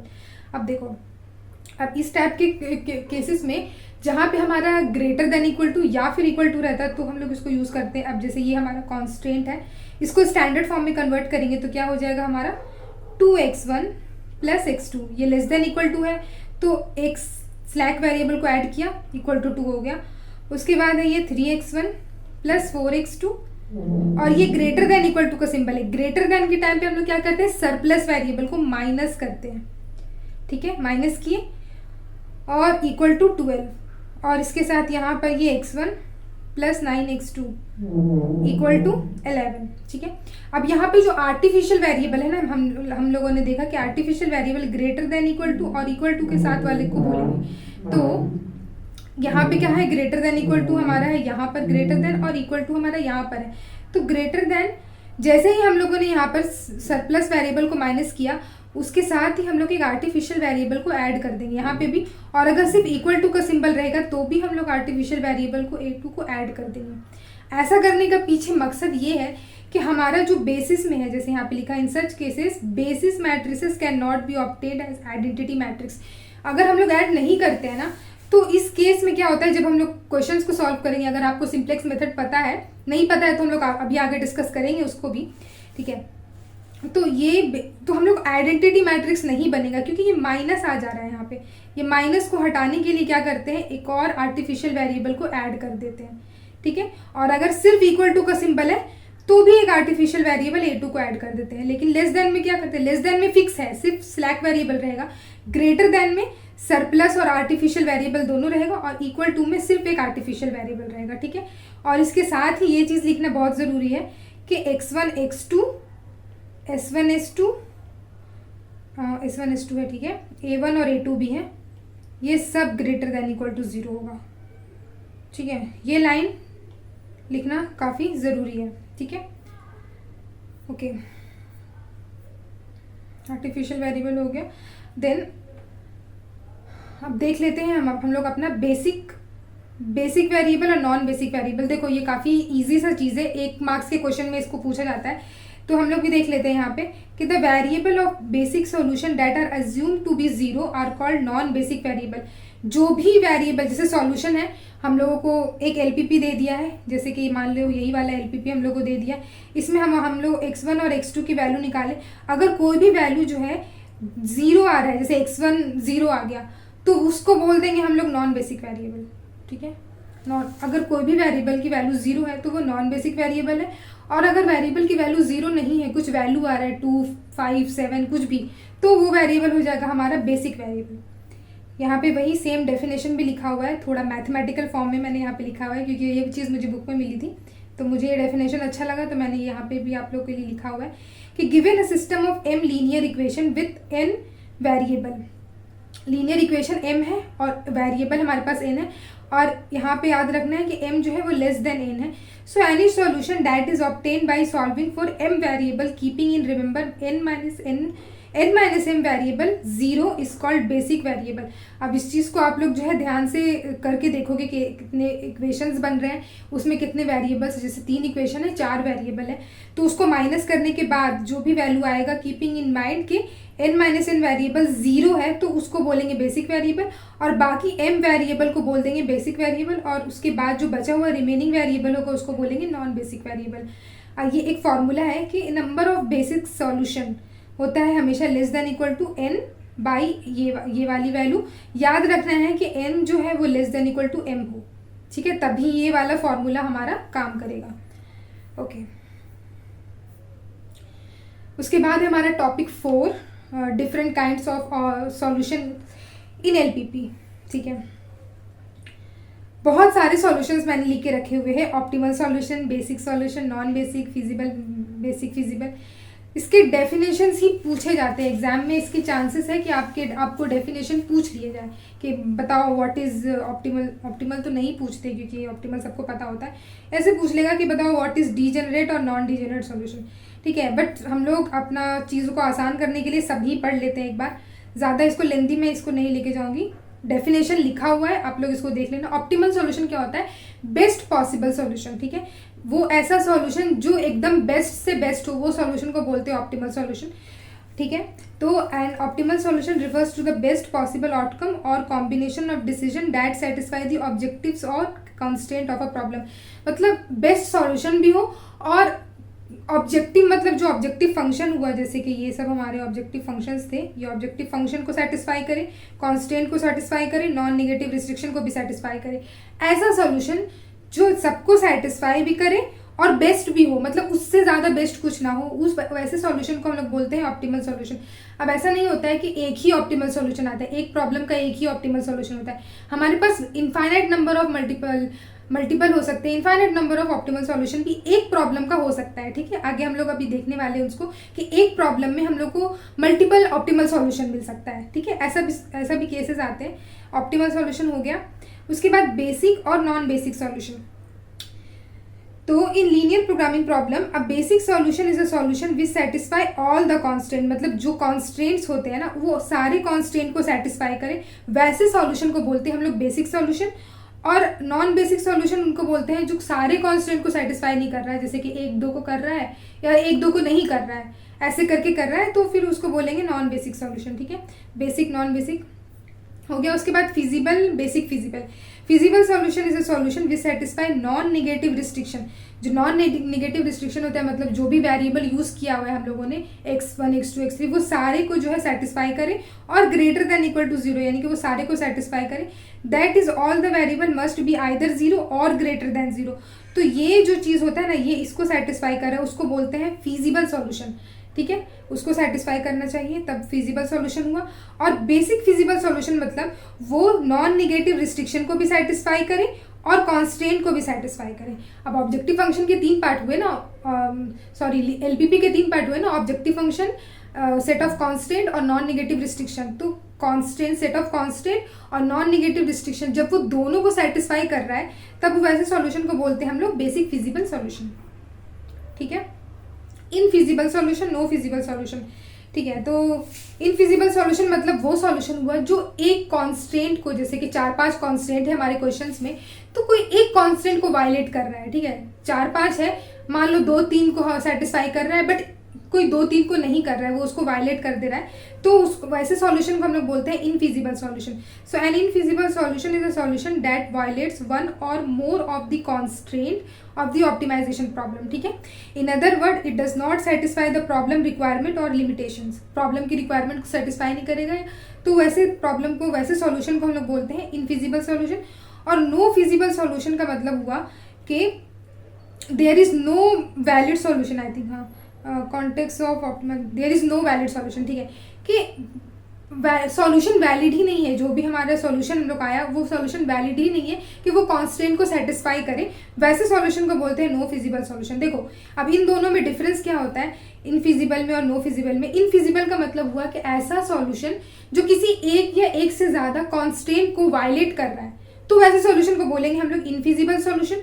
लेकिन no feasible में क्या है कि solution exist ही नहीं कर रहा है, लेकिन इनफिजिबल में सॉल्यूशन एग्जिस्ट कर रहा है, सॉल्यूशन एग्जिस्ट करेगा लेकिन वो किसी एक या एक से ज़्यादा कांस्टेंट को वायलेट करेगा। लेकिन नो फिजिबल में सॉल्यूशन ही एग्जिस्ट नहीं करेगा, कि कोई भी वैलिड सॉल्यूशन एग्जिस्ट ही नहीं करेगा, वैसे को बोलेंगे हम लोग नो फिजिबल सॉल्यूशन। ठीक है, उसके बाद है बाउंडेड और अनबाउंडेड सॉल्यूशन। देखो ये काफ़ी ईजी है, अगर जिन लोगों ने ग्राफिकल मेथड का वीडियो देखा है मेरा तो उनको पता होगा। बाउंडेड सॉल्यूशन का मतलब होता है ऐसा ऑप्टिमल सॉल्यूशन आए जिसका एक अपर बाउंड और लोअर बाउंड, मतलब वो एक लिमिट में, एक फाइनाइट वैल्यू के अंदर वो एक उसका सॉल्यूशन हो, उसको बोलते हैं हम लोग क्या, बाउंडेड सॉल्यूशन। मतलब एक रेंज में वैल्यू हो कि वो उसका जो वैल्यू रहे उस रेंज से बाहर नहीं जा सकता। मतलब अगर ग्राफ पे प्लॉट कर रहे हैं तो कुछ रेंज होगा उसका कि इस लाइन से लेके इस लाइन तक की वैल्यू जो है फिजिबल होगी, ये वाला एक्स की वैल्यू यहाँ तक रहेगी, तो उस रेंज में जो वैल्यू आएगा उसको बोलते हैं बाउंडेड सॉल्यूशन। ठीक है, इसका अपर बाउंड और लोअर बाउंड दोनों होता है। तो bounded solution is page is a situation where the optimal solution of the problem lies within the finite range. In this case, the objective function has maximum or minimum value and the solution lies within feasible region. अगर ये वाला चीज़ समझ में नहीं आ रहा है, वो graph वाला चीज़, अभी हम लोग आगे इसको भी देखने वाले हैं बाउंडेड सॉल्यूशन को। ठीक है, बस इसका मतलब ये है कि सॉल्यूशन हमारा एक रेंज में आएगा, मतलब ऐसा नहीं कि आउट ऑफ द स्कोप आ जाए, वैसा नहीं होगा। तो बाउंड वाले में आएगा, उसको बोलते हैं बाउंडेड सॉल्यूशन। और अगर सॉल्यूशन का कोई बाउंड नहीं है, मतलब जैसे एक्स एक्सिस है, वाई एक्सिस है, तो हम लोग बोल रहे हैं सॉल्यूशन एक्स एक्सिस पर है, तो एक्स एक्सिस पर कहाँ है, ऊपर है नीचे है, चलो मान लेते हैं ऊपर ही है, एक्स एक्सिस के ऊपर है, तो एक्स एक्सिस के कितना ऊपर है, ठीक है, एक्स एक्सिस के ऊपर कितना ऊपर जाएंगे, इनफाइनाइट में नहीं, तो यहाँ पे जो है अपर लिमिट नहीं है, नीचे तो हम लोग बोल दिए एक्स एक्सिस में कहाँ तक है, उसका ऊपर कहाँ तक का सॉल्यूशन जा सकता है वो चीज़ हमें नहीं पता। ऐसा अगर सॉल्यूशन आ रहा है ना तो आप लोग बोलेंगे अनबाउंडेड सॉल्यूशन है। वही चीज़ यहाँ पे लिखा है कि an unbounded solution space occurs when the objective function can be made arbitrarily large or small, मतलब या तो लार्ज हो सकता है या फिर स्मॉल। मतलब अगर एक्स एक्सिस के एकदम अगर नीचे बोल दिया जाए कि फिजिबल रीजन एक्स एक्सिस के नीचे है, तो कितना नीचे है, हम लोग कितना नीचे जाएंगे, तो वही है large or small while satisfying within the feasible region. In the value of the objective function z can be increase or decrease indefinitely, such solution are called unbounded solution. ठीक है, डेफिनेशंस आप लोगों को मेरी description में मिल जाएगी, PDF में मैं अटैच कर देने वाली हूँ, इसीलिए मैंने इतना लिखा भी है इसको। ठीक है, उसके बाद आ जाते हैं हम लोग डिजेनरेट और नॉन डिजेनरेट सॉल्यूशन। तो basic feasible solution are of two type, degenerate और नॉन डीजेनरेट। देखो बेसिक फिजिबल सॉल्यूशन का दो टाइप होता है। बेसिक फिजिबल सॉल्यूशन हम लोगों ने अभी अभी पढ़ा, उसका दो टाइप है, degenerate non degenerate. Degenerate solution is a basic feasible solution where one or more of the decision variable take on a value of zero, जहां पर एक या फिर एक से ज्यादा डिसीजन वेरिएबल अगर जीरो आ जाते हैं, जैसे कि मान लेते हैं 3 डिसीजन वेरिएबल है हमारे एलपीपी में, x1 x2 x3, अगर एक वेरिएबल जीरो है, x1 जीरो है, तो उस टाइप के प्रॉब्लम को हम लोग क्या बोल देंगे, डीजेनरेट सॉल्यूशन। एक या एक से ज्यादा जीरो है तो, लेकिन अगर कोई भी जीरो नहीं है तो उसको क्या बोलेंगे, नॉन डीजेनरेट सॉल्यूशन। मतलब सारा डिसीजन वेरिएबल, जो भी वेरिएबल हम लोग यूज कर रहे हैं वो सारा वेरिएबल ही नॉन नेगेटिव है, कोई एक भी जीरो नहीं है, उस टाइप के प्रॉब्लम सॉल्यूशन को बोलेंगे non degenerate solution, non zero values. ठीक है, अब नेक्स्ट आ जाता है हमारा topic different methods to solve LPP. जो भी हमारा क्वेश्चन रहता है उसको इतने सारे मेथड से हम लोग सॉल्व कर सकते हैं। अब इन सब का अलग अलग मेथड्स है, इन सारे अलग अलग मेथड को अलग अलग जगह पे यूज़ करते हैं कि हम लोग कब कौन सा मेथड यूज़ करना है, ये चीज़ हम लोग जान लेते हैं। तो हमारे पास है graphical method, simplex method, big M method, two phase, degeneracy का। ये एक मेथड नहीं है, ये बेसिकली एक सिचुएशन है। ठीक है, dual formulation, dual simplex method, reverse simplex method और इंटीजर प्रोग्रामिंग प्रॉब्लम, ये चीज़ हम लोग देखेंगे। सबसे पहले स्टार्ट करते हैं हम लोग अपना ग्राफिकल मेथड से। तो ग्राफिकल मेथड हम लोग एलपीपी के प्रॉब्लम को सॉल्व करते हैं ग्राफिकल मेथड से, वो वाले एलपीपी को जिसमें सिर्फ 2 डिसीजन वेरिएबल होते हैं। अगर हमारे एलपीपी में 2 से ज़्यादा डिसीजन वेरिएबल होंगे ना, तो उस एलपीपी को हम लोग ग्राफिकल मेथड से सॉल्व नहीं कर सकते। ठीक है, तो 2 से ज़्यादा वाले को नहीं कर सकते, लेकिन 2 वाले को कर सकते हैं। अच्छा, इससे ग्राफिकल मेथड से 4 वीडियो अब मेरे चैनल पर अपलोडेड है। ठीक है, लेकिन उन चारों वीडियो में मैंने प्रोसीजर नहीं बताया था, एल्गोरिदम्स नहीं बताया था। तो कुछ लोग कह रहे थे कि आपने एल्गोरिदम नहीं लिखा, तो यहाँ पर मैं एल्गोरिदम लिखी हुई हूँ। ये वाला एल्गोरिदम है ग्राफिकल मेथड का, स्टेप बाय स्टेप, और कुछ यहाँ पे नोट्स भी लिख दिए हैं मैंने। ठीक है, देखो ग्राफिकल मेथड का हम लोग एल्गोरिदम नहीं लिखने का रीज़न ये है कि ग्राफिकल मेथड तो यार ऐसे ही सॉल्व करके लिख दिया जाए। ग्राफिकल मेथड को भी अगर हम लोग एल्गोरिदम पढ़े फिर सॉल्व करने जाए तो वो बहुत ज़्यादा ओवर हो जाता है, ऐसा लगता है कि बहुत ज़्यादा कुछ करना पड़ रहा है। लेकिन ग्राफिकल मेथड उतना ज़्यादा कुछ हैवी होता नहीं है, आराम से उसको हम लोग ऐसे ही कैजुअली भी सॉल्व कर सकते हैं, बिना एल्गोरिदम को ऐसे पढ़ करके सॉल्व करना। वो सब एग्जाम्स में एल्गोरिदम्स किसी किसी जगह पे पूछ लिए जाते हैं कि एल्गोरिदम बताओ, तो उस केस के लिए ये चीज़ सही है। ठीक है, अब देखो जो ग्राफिकल मेथड है उसके 4 सॉल्यूशंस हो सकते हैं। वैसे तो जो सिंप्लेक्स मेथड और बाकी सारे जो मेथड्स है उसके भी हमारे पास सॉल्यूशंस हो सकते हैं, लेकिन यहाँ पर जो ग्राफिकल मेथड है यहाँ पर क्वेश्चंस पूछ लिए जाते हैं कि ये वाला सॉल्यूशन होगा तो क्या होगा। तो ग्राफिकल मेथड की जो है 4 तरीके का सॉल्यूशन हो सकता है हमारे एलपीपी में। या तो हमारा सॉल्यूशन यूनिक ऑप्टिमल सॉल्यूशन हो सकता है, मतलब एक ऑप्टिमल सॉल्यूशन आएगा, या फिर हमारे पास infinite number of optimal solutions हो सकते हैं, या फिर अनबाउंडेड सॉल्यूशन, या फिर नो फिजिबल सॉल्यूशन हमारा आ सकता है। ठीक है, अब यहाँ पर एक क्वेश्चन है हमारे पास जिसमें 2 डिसीजन वेरिएबल है, x1 x2, ठीक है, और 3 कांस्टेंट है। कांस्टेंट से मतलब नहीं है, कांस्टेंट हमारे पास n नंबर ऑफ कांस्टेंट हो सकते हैं, लेकिन हमारा डिसीजन वेरिएबल जो है वो 2 ही होना चाहिए, तभी हम लोग ग्राफिकल मेथड को यूज करके सॉल्व कर सकते हैं। ठीक है, अब देखो यहाँ पर मैंने ग्राफिकल मेथड को सॉल्व करने का ना मैंने एक बहुत ही ईजी तरीका मुझे लगता है कि सबसे पहले हमें हमारा जो स्टेप होता है उस स्टेप के अकॉर्डिंग हमें जो भी हमारा एलपीपी होता है ना उसको ग्राफ पे प्लॉट करना होता है। तो यहाँ पे क्या करते हैं, सबसे पहले इनइक्वालिटी को इक्वेशन में कन्वर्ट करते हैं। हाँ, यहाँ पर एक चीज़ को ध्यान में रखना है, ग्राफिकल मेथड में हम लोग ग्राफिकल मेथड से सॉल्व करने के टाइम पे ना हम लोग अपना जो एलपीपी है इसको स्टैंडर्ड फॉर्म में कन्वर्ट नहीं करते। ठीक है, हम लोग बिना स्टैंडर्ड फॉर्म में हम लोग डायरेक्ट इनइक्वालिटी को इक्वेशन में कन्वर्ट कर देते हैं। हम लोग डायरेक्ट लिख देंगे कन्वर्टिंग इनइक्वालिटी इनटू इक्वेशन। तो यहाँ पे वो स्लैक वेरिएबल, सरप्लस वेरिएबल वो सब नहीं करने वाले, यहाँ पे डायरेक्ट हम लोग लिख देते हैं x1 x2 जो है लेस देन इक्वल टू 4 है, तो x1 plus x2 equal to 4 करके लिख देंगे। तो यहाँ पे स्टेप में भी वही लिखा हुआ है, consider each inequality constant as an equation. अब डायरेक्ट जो है ये मान लो, ठीक है, लेकिन जब सिंप्लेक्स मेथड या फिर कोई दूसरा मेथड आ जाता है ना तो उसका स्टेप्स में ही है कि सबसे पहले आप स्टैंडर्ड फॉर्म में कन्वर्ट करो, उसके बाद अप्लाई करो सारे मेथड्स को। ठीक है, तो यहाँ पे डायरेक्ट हम लोग ले लेते हैं और इसको ये सेम सबको मान लेते हैं कि ये सारे इक्वल टू है। ठीक है, मान लिया। अब ये इक्वेशन को हमें ग्राफ पे प्लॉट करना है, तो उसका सबसे आसान तरीका होता है कि हमें राइट हैंड साइड की वैल्यू को हम लोग क्या करना है, जो भी हमारा राइट हैंड साइड में वैल्यू, जैसे यहाँ पे 4 है, यहाँ 24 है, यहाँ 35 है, तो पूरे इक्वेशन को इस 4 से डिवाइड कर देंगे। सिमिलरली इक्वेशन 2 में भी पूरे इक्वेशन को यहाँ 24 से डिवाइड कर देंगे और इसमें पूरे इक्वेशन को 35 से डिवाइड करेंगे। राइट हैंड साइड में जो भी वैल्यू है उसी से पूरे इक्वेशन को डिवाइड कर देंगे। तो क्या आ जाएगा, जैसे यहाँ पे इसको डिवाइड कर रहे हैं तो 4/4 ये 1 आ जाएगा।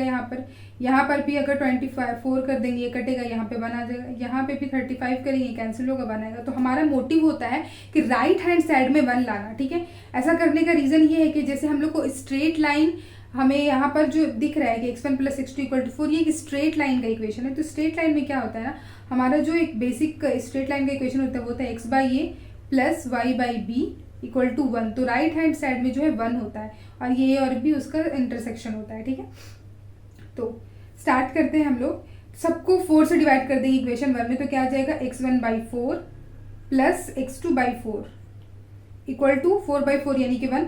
इसी तरीके से सेकंड इक्वेशन को क्या करेंगे, उसको भी करेंगे 3x1/24 यानी कि यहाँ पे हो जाएगा x1/8 + x2/3 = 1। और लास्ट इक्वेशन जो 3 है उसमें है 10x1, ये है 10x1 / 35 कर देंगे। तो यहाँ पे क्या आ जाएगा x1 / 3.5 प्लस यहाँ पे हो जाएगा x2 / 7/35 है। तो यहाँ पे यानी कि हो जाएगा 5 = 1। Got it. अब यहाँ पर ये वाला इक्वेशन को जो है प्लॉट करना काफ़ी इजी है। कैसे प्लॉट करते हैं, जैसे कि हम लोग यहाँ पे देख सकते हैं कि x1 के नीचे 4 है, x2 के नीचे भी 4 है। ठीक है, अब जैसे मैंने यहाँ पर एक ग्राफ लिया है तो क्या करना है हम लोग को, x1 ये मान लेते हैं कि ये x1 के लिए है और ये x2 के लिए है। ठीक है, x1 x2 लिख देती हूँ मैं यहाँ पर,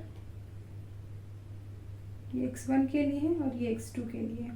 ठीक है, तो x1 क्या है, यहाँ पे x1 के नीचे है, पहला इक्वेशन को प्लॉट कर रहे हैं तो x1 के लिए नीचे 4 है।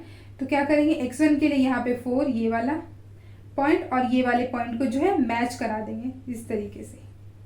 ठीक है, इस तरीके से मैच करा देंगे और यहाँ पे हमने लिख दिया है 1 क्योंकि ये इक्वेशन 1 का ग्राफ है। ठीक है, 4 पे। नेक्स्ट है हमारा यहाँ पर इक्वेशन 2, ये इक्वेशन 2 बना। तो x के नीचे है 8 और x1 के नीचे है 8, x2 के नीचे है 3। तो यहाँ पे क्या होगा, x1 के लिए ये वाला है हमारा, तो इसके लिए यहाँ पे ये 8 ये वाला और x2 के लिए हमारे पास 3। तो मतलब इन दोनों को मैच कराना है। ठीक है, तो ये है हमारा इक्वेशन 2 का ग्राफ हो गया, ये 8 और 3 पर। उसके बाद है हमारा लास्ट इक्वेशन है इक्वेशन नंबर 3, जिसमें x1 के नीचे है 3.5 और x2 के नीचे है 5। ठीक है, तो x1 के साथ हमारा 3.5 यानी कि ये यहाँ पर इस तरीके से कुछ बीच में आएगा 3.5 और इधर पर है 5, राइट। 5। सो ये 3.5 और ये 5 इन दोनों को मैच कराएंगे इधर से। ठीक है, तो ये हो गया हमारा, हमने यहाँ पर लिख दिया है, ये है इक्वेशन 1 वाला ग्राफ, इक्वेशन 2 वाला ग्राफ और ये है इक्वेशन 3 वाला ग्राफ। ठीक है, यहाँ पर हम लोगों ने क्या किया, बेसिकली जो भी इनइक्वालिटी को इक्वेशन में कन्वर्ट किया, सिंपली ग्राफ पे प्लॉट कर दिया। अब क्या है, हम लोग देखेंगे यहाँ पे इनइक्वालिटी का जो है हम लोग के पास क्या क्या सिंबल्स है। तो यहाँ पर हम लोग देख पा रहे हैं कि सारा ही हमारे पास लेस देन इक्वल टू और लेस देन इक्वल टू के साथ है। तो अगर लेस देन इक्वल टू के साथ रहेगा ना, तो इसका मतलब ये है कि हमारा जो ग्राफ है, जो भी लाइन हमने ड्रॉ किया है वो ऑरिजिन के साइड आएगा। ठीक है, तो यहाँ पे जैसे हमारे पास फर्स्ट नंबर का ग्राफ, तीनों हमारे लेस देन इक्वल टू का सिंबल है, तो ये जो फर्स्ट वाला ग्राफ है इसका जो एरो होगा यानी कि फिजिबल रीजन, ये ऑरिजिन के साइड जाएगा।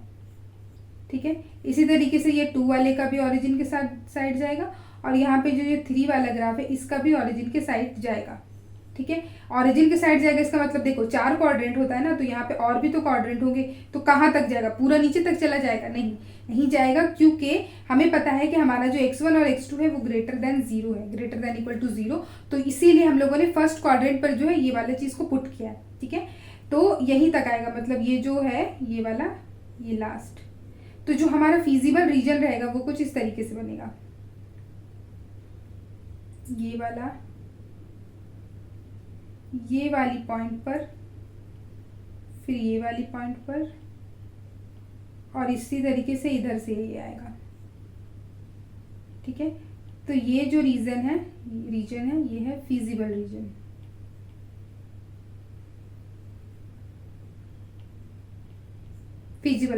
ये फिजिबल रीजन होगा हमारा।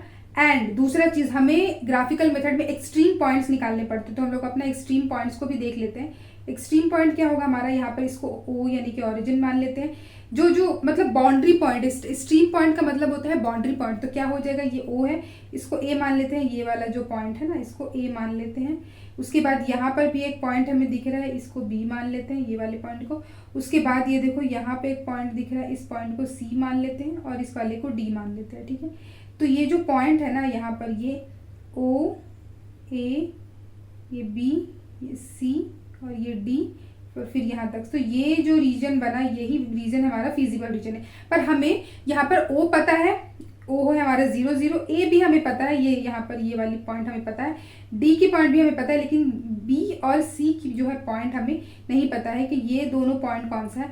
तो हमारा नेक्स्ट टास्क होगा इसी पॉइंट को फाइंड आउट करना। अब देखो इसको कैसे फाइंड आउट कर सकते हैं, ये काफ़ी सिंपल है। बी पॉइंट क्या है, बी पॉइंट जो है हमारा इक्वेशन ये वाला इक्वेशन 1 और ये वाली इक्वेशन 3, 1 और 3 का जो है इंटरसेक्शन है। बी क्या है, 1 और 3 का इंटरसेक्शन है, ठीक है। इसी तरीके से जो हमारा पॉइंट सी है, ये वाला पॉइंट, ये क्या है 1, ठीक है, 1 और 2, जो हमारा पॉइंट सी है वो 1 और 2 का इंटरसेक्शन है, इंटरसेक्शन, ठीक है। अब इंटरसेक्शन है मतलब इन दोनों को अगर हम लोग 1 और 3 को सॉल्व करेंगे, यानी कि ये वाली, ये 1 और ये 3 को सॉल्व करेंगे तो यहाँ से x1 है x2 है, इन दोनों को सॉल्व करेंगे तो हमारा आ जाएगा पॉइंट बी का वैल्यू। और अगर हम लोग 1 2 को सॉल्व करेंगे, यानी कि ये 1 और ये 2 को, इन दोनों इक्वेशन को सॉल्व करके x1 और x2 का वैल्यू निकालेंगे तो आ जाएगा हमारा c का वैल्यू, ठीक है। तो हमारे पास क्या होगा, हमारे पास सारा जो एक्सट्रीम पॉइंट यानी कि बाउंड्री वैल्यू जो हमें पता चल जाएगा। अब बाउंड्री वैल्यू जैसे ही पता चलेगा वो वैल्यू को हम लोग इस z में पुट करेंगे, ठीक है।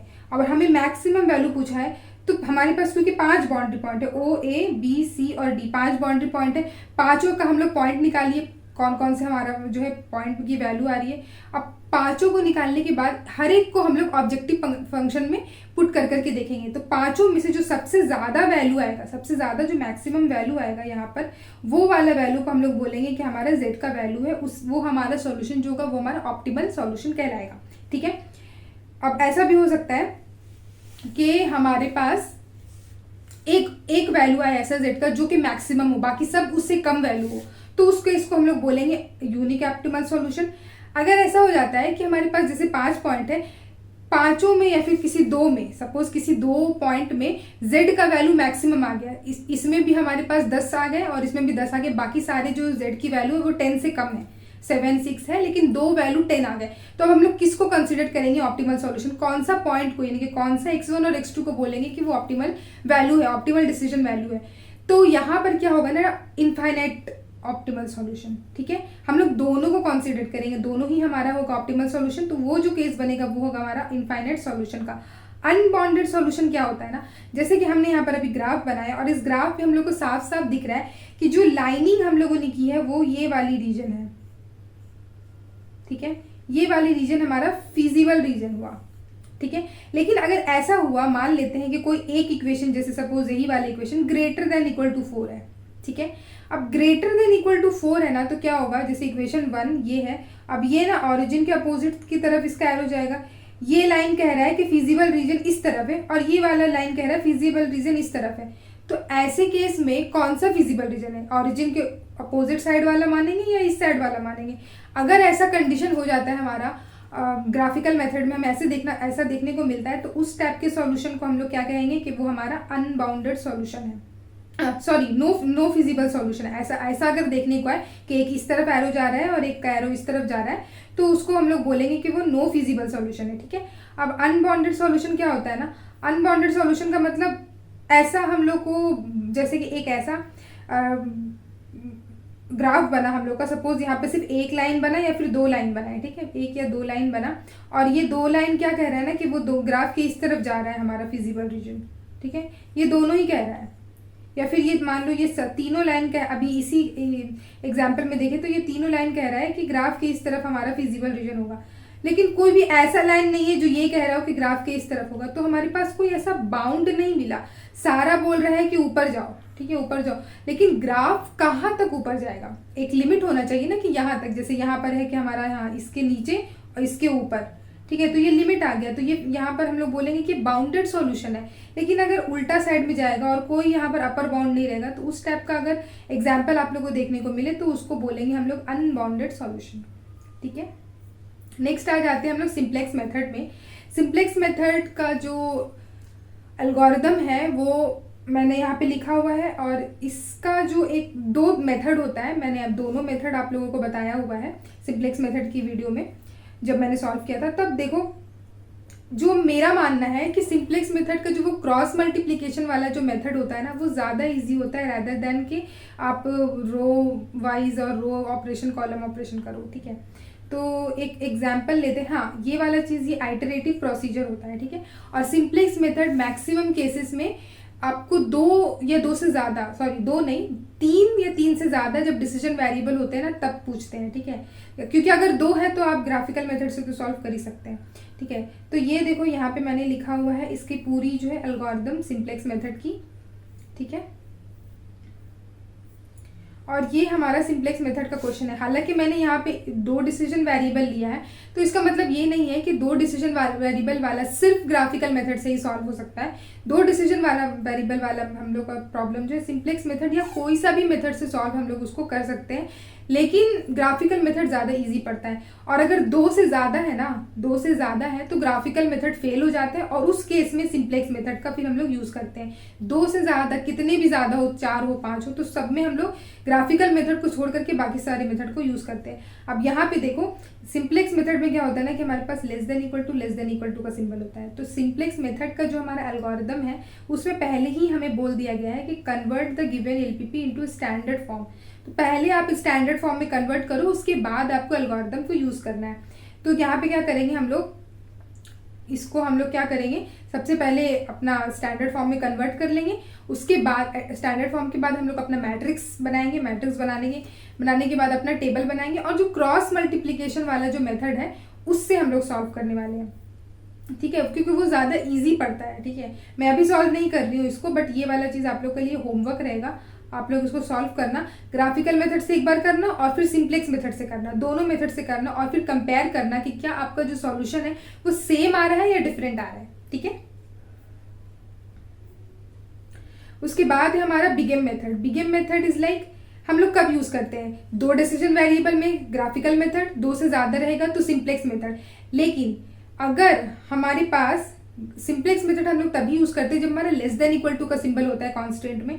अगर हमारा जो सॉल्यूशन होगा यानी कि जो प्रॉब्लम होगा उसमें हमारा ग्रेटर देन इक्वल टू या फिर इक्वल टू का सिंबल आ जाता है ना, तो उस केस में हम लोग सिंप्लेक्स मेथड को यूज नहीं कर सकते, उसी केस में हम लोग बिगेम मेथड को यूज करते हैं। So the LPP in which constant में also have greater than equal to और equal to sign after ensuring all the B I greater than zero. मतलब राइट हैंड साइड का वैल्यू हम लोग देख लिए कि सारा greater than equal to zero है, और उसके बाद भी हमारा जो कांस्टेंट का सिंबल है वो greater than equal to zero आ रहा है, तो उस केस में हम लोग क्या बोलेंगे कि हम लोग को जो है बिगेम मेथड को अप्लाई करना होगा। नॉर्मल सिंप्लेक्स मेथड से उसको सॉल्व नहीं किया जा सकता। यहाँ पर ये कुछ स्टेप्स लिखे हुए हैं मेरे, ठीक है, बिगेम मेथड का आप लोग देख सकते हैं, और कुछ मैंने नोट्स पे लिख दिया है। ठीक है, तो बिगेम मेथड मतलब उस टाइम पे अप्लाई करना है जब हमारे पास, जैसे यहाँ पे ये क्वेश्चन दिया हुआ है, बिगेम मेथड तब अप्लाई करना है जब हमारे पास क्वेश्चन में लेस देन इक्वल टू या फिर ग्रेटर देन इक्वल टू हो। लेस देन जरूरी नहीं है, ये इक्वल टू और ग्रेटर देन इक्वल टू इन दोनों में से कोई एक भी रहे ना तो हम लोग फिर बिगेम मेथड का यूज करते हैं, बिगेम मेथड या फिर टू फेज मेथड। ठीक है, अब यहाँ पे इसलिए यूज करते हैं क्योंकि अगर हम लोग नॉर्मल सिंप्लेक्स मेथड से करें अगर, तो यहाँ पे क्या आता है ना, माइनस का सिंबल आ जाता है। माइनस इसमें हमने अभी देखा था ग्रेटर देन है, मतलब ये वाली right hand side left hand side की वैल्यू ज़्यादा है, इसमें से कुछ माइनस करना पड़ता है, तो क्या हो जाता है ये x2 + x3 माइनस s1 और एक आर्टिफिशियल वेरिएबल को ऐड करते हैं इक्वल टू 10।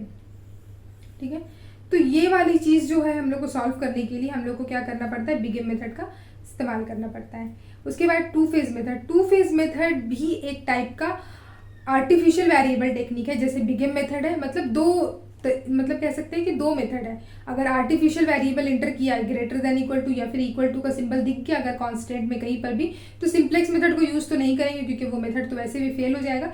या तो हम लोग बिग एम मेथड को यूज़ करेंगे या फिर टू फेज मेथड को यूज़ करेंगे। बिग एम मेथड मैं ज़्यादा चाहती हूँ कि बिग एम मेथड को यूज़ किया जाए, वो ज़्यादा ईजी पड़ता है टू फेज मेथड से, बट आप लोग अपने कन्वीनियंस के हिसाब से यूज़ कर लेना। But most of the cases में एग्जाम में ये दिया रहता है कि कौन से मेथड से सॉल्व करना है। अगर बोल दिया जाए कि टू फेज से ही सॉल्व करो या बिग एम मेथड से ही सॉल्व करो, तो फिर कोई ऑप्शन नहीं है, आप लोग उसी से सॉल्व करना होगा। तो इसका मतलब पढ़ना सब कुछ पड़ेगा, ठीक है। या ये सारे स्टेप्स हैं मेरे टू फेज मेथड के लिखे हुए। फेज, इसको दो फेज में पहले डिवाइड करते हैं, फेज 1 और फेज 2, और उसके बाद हम लोग इसको सॉल्व करते हैं, ठीक है। यहाँ पर भी वही सेम है, टू फेज मेथड का जो क्वेश्चन का जो एग्जांपल है वहाँ पे मिल रहा है हमें देखने को इक्वल टू का सिंबल। मतलब देखो यहाँ पे दोनों लेस देन इक्वल टू का सिंबल है। लेस देन अगर इक्वल टू है तो सिंपली हम लोग स्लैक वेरिएबल को ऐड कर देंगे, S1 प्लस S1 और प्लस S2। इन दोनों, ये दोनों कांस्टेंट के लिए कोई दिक्कत नहीं। लेकिन जब इक्वल टू का सिंबल है ना, यहाँ पे तो एक आर्टिफिशियल वेरिएबल आएगा, ठीक है। यहाँ पे जब आर्टिफिशियल वेरिएबल एंटर कर गया, इसका मतलब इसको हम लोगों को या तो बिग एम मेथड या तो टू फेज मेथड से सॉल्व करना है। एक और चीज़ मैंने अब यहाँ पे बताना भूल गई, जो बिग एम मेथड होता है ना, बिग एम मेथड, इसमें देखो जब हम लोग स्लैक वेरिएबल और सरप्लस वेरिएबल को इंट्रोड्यूस कराते हैं अपने कॉन्स्टेंट में, तो उस टाइम पे क्या करते हैं हम लोग, जैसे मैं यहाँ पर ये जो है बिग एम मेथड वाला है, इसको मेथड ऑफ पेनाल्टी भी बोलते हैं, ठीक है, मेथड ऑफ पेनाल्टी, ठीक है। इसको मैं एक बार इसको लिख के बताती हूँ आप लोगों को।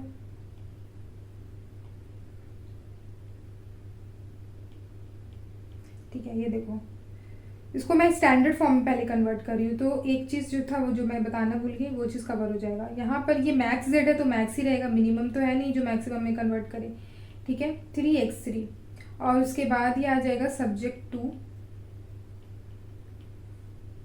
उसके बाद ये x1 प्लस x2। यहाँ पे लेस देन इक्वल टू का सिंबल है, मतलब एक सिंपली हम लोग एक स्लैक वेरिएबल को ऐड करके इक्वल टू 20 कर देंगे। उसके बाद है हमारा x1 प्लस x3, यहाँ पे सिर्फ इक्वल टू का सिंबल है, मतलब सिंपली हम लोग एक आर्टिफिशियल वेरिएबल को ऐड करके इक्वल टू 5 कर देंगे। और लास्ट इक्वेशन में हमारे पास ग्रेटर देन इक्वल टू है, मतलब हम लोग को लिखना होगा x2 प्लस x3। इसमें हम लोग को एक सरप्लस वेरिएबल को माइनस भी करना होगा और आर्टिफिशियल वेरिएबल को ऐड भी करना होगा, ठीक है। तो ये बन गया हमारा स्टैंडर्ड फॉर्म। लेकिन स्टैंडर्ड फॉर्म में जब भी हम लोग कोई भी वेरिएबल को इंट्रोड्यूस कराते हैं ना, S1 S2 A1 A2, तो इसके साथ ही देखो ये x1 x2 x3 जो है ऑब्जेक्टिव फंक्शन में हमें दिख रहा है, लेकिन जो हमने वेरिएबल एंटर करवाए हैं, स्लैक वेरिएबल, सरप्लस वेरिएबल और आर्टिफिशियल वेरिएबल, ये ऑब्जेक्टिव फंक्शन में नहीं है, ठीक है। ऑब्जेक्टिव फंक्शन में हमें यहाँ पे ऐड करना होगा। तो जब हम लोग सिंप्लेक्स मेथड में ऐड करते हैं ना, तो हम लोग कुछ जो भी है वहाँ पे तो स्लैक वेरिएबल होता है, तो प्लस 0s1 प्लस 0s2 ऐसे 0 0, मतलब ये जो है 0 के साथ एंटर करवा देते हैं, उसमें कोई दिक्कत नहीं होता है। लेकिन यहाँ पर क्या करना है, यहाँ पर हम लोगों को जो भी स्लैक वेरिएबल है, जैसे हमें पता है कि इक्वेशन 1 में हमारे पास स्लैक वेरिएबल है, तो हम लोग लिखेंगे 0s1, अब 0 तो वो 0 हो गया, ठीक है। और उसके बाद जो ये s2 है, इसको भी लिखेंगे 0s2, ठीक है। एंड जो आर्टिफिशियल वेरिएबल होता है ना, आर्टिफिशियल वेरिएबल का जो हमारे पास कॉस्ट होता है, आर्टिफिशियल वेरिएबल का कॉस्ट होता है, वो होता है हमारे पास -a1 माइनस m(a2), ठीक है। m क्या है हमारे पास, m एक very very large positive number है, ठीक है। माइनस भले हम लोगों ने लिया है, माइनस हम लोगों ने लिया, लेकिन माइनस को छोड़ दो, सिर्फ m का अगर बात करें तो m जो है वो very very large positive number है। सो सिमिलरली अगर m बहुत पॉजिटिव नंबर है तो माइनस m क्या होगा, very very small negative number हो जाएगा, स्मॉल नेगेटिव नंबर, ठीक है। तो m क्या है, m को याद रखना है कि very very big positive number, ठीक है, वेरी वेरी बिग नंबर, तो -m हो जाएगा वेरी वेरी स्मॉल नंबर, ठीक है। तो अब तो यहाँ पे ये 0 है, जो भी वैल्यू आएगा x1 का, कितना भी मैक्सिमम वैल्यू आ जाए, 0 से मल्टीप्लाई करने के बाद तो 0 हो जाएगा। लेकिन आर्टिफिशियल वेरिएबल में हम लोग क्या करते हैं ना, हम लोग एक ऐसा नंबर ले रहे हैं जो कि बहुत ही स्मॉल हो, m बहुत लार्ज है तो -m लिए, मतलब एक बहुत ही स्मॉल नंबर, मतलब समथिंग इक्विवेलेंट टू 0, तो ये कुछ m का वैल्यू होगा समथिंग 0.0000 समथिंग, ठीक है। अब उसको हम लोग आर्टिफिशियल वेरिएबल से अगर मल्टीप्लाई करेंगे तो वो इक्विवेलेंट टू 0 ही होगा। लेकिन हम लोगों को यहाँ पर अपना सॉल्यूशन को, अपना क्वेश्चन को सॉल्व करने के लिए हम लोगों ने -m लिखा है। तो ये जो m है ये एक पेनाल्टी है, इसीलिए इस मेथड को मेथड ऑफ पेनाल्टी भी बोलते हैं, ठीक है। तो ये तरीका होता है स्टैंडर्ड फॉर्म, जनरल फॉर्म से स्टैंडर्ड फॉर्म में कन्वर्ट करने का, ओके। नाउ जब हम लोग टू फेज मेथड में यही सेम चीज़ करते हैं, टू फेज मेथड में हम लोग को क्या करना होगा, ये इसको हम लोग को स्टैंडर्ड फॉर्म में कन्वर्ट करते हैं। तो हम लोग क्या करते हैं, जैसे यहाँ पे हो जाएगा max z equal to 5x1 minus 4x2 plus 3x3। Objective function लिखा। अब ये हमारे कांस्टेंट का time subject to 2x1 plus x2 minus 6x3।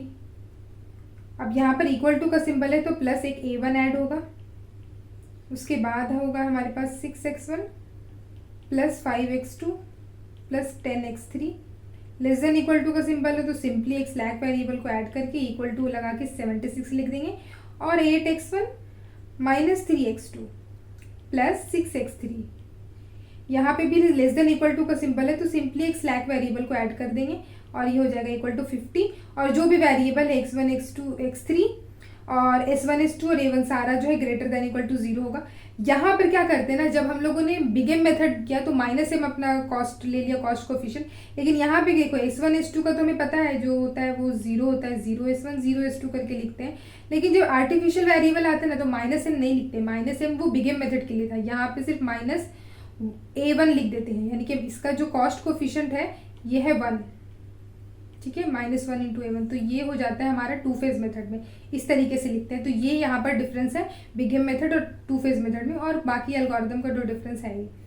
अब methods to resolve degeneracy. Degeneracy क्या होता है, जब हम लोग सिंप्लेक्स मेथड से या फिर बिग एम मेथड से या फिर हम लोग टू फेज मेथड से, ठीक है, I think to phase method से नहीं, हम लोग जब भी मैक्सिमम केस में ये चीज़ देखने को मिलता है simplex method big M method में, तो हम लोग जब भी इसको सॉल्व कर रहे होते हैं ना तो हमें मिनिमम रेशियो निकालना पड़ता है। सिंप्लेक्स मेथड से किसी भी एलपीपी को सॉल्व कर रहे हैं तो उस एलपीपी के जो हम लोग सॉल्यूशन के बीच में टेबल बनाते हैं अपना सिंप्लेक्स टेबल, उसमें हम लोगों को मिनिमम रेशियो निकालना पड़ता है। अगर वो मिनिमम रेशियो टाई कर जाता है ना, यहाँ पे ये वाला केस इसको बोलते हैं टाई फॉर मिनिमम रेशियो। अगर टाई कर दिया मतलब मिनिमम लेना है, टाई कर गया तो कौन सा मिनिमम ले, तो उस केस में हम लोग कोई सा भी चूज नहीं कर सकते। उस केस को हम लोग कहते हैं मेथड ऑफ डीजेनरेसी। हम लोग का एक मिनिमम नहीं आया, एक से ज़्यादा मैक्सिमम मिनिमम वैल्यूज आएंगे, तो उस केस को हम लोग बोलते हैं यहाँ पे डीजेनरेसी। और इसको जो है रिमूव करने का एक फॉर्मूला होता है।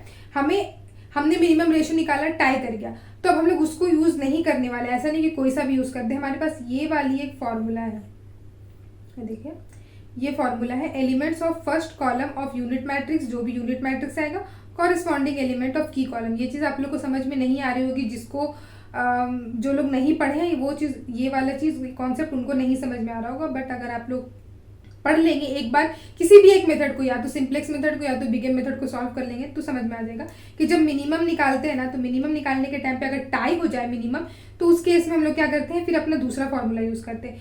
फिर से अगर टाई हो जाए, मतलब मान लेते हैं कि यहाँ पे हमने फर्स्ट कॉलम लिया यूनिट मैट्रिक्स का, फिर से टाई हो गया, ठीक है, तो क्या करते हैं, फिर हम लोग दूसरे स्टेप की तरफ बढ़ते हैं। हम लोग सेकेंड कॉलम लेते हैं यूनिट मैट्रिक्स का, और अगर फिर से टाई हो जाए तो फिर हम लोग जो है थर्ड कॉलम लेते हैं यूनिट मैट्रिक्स का।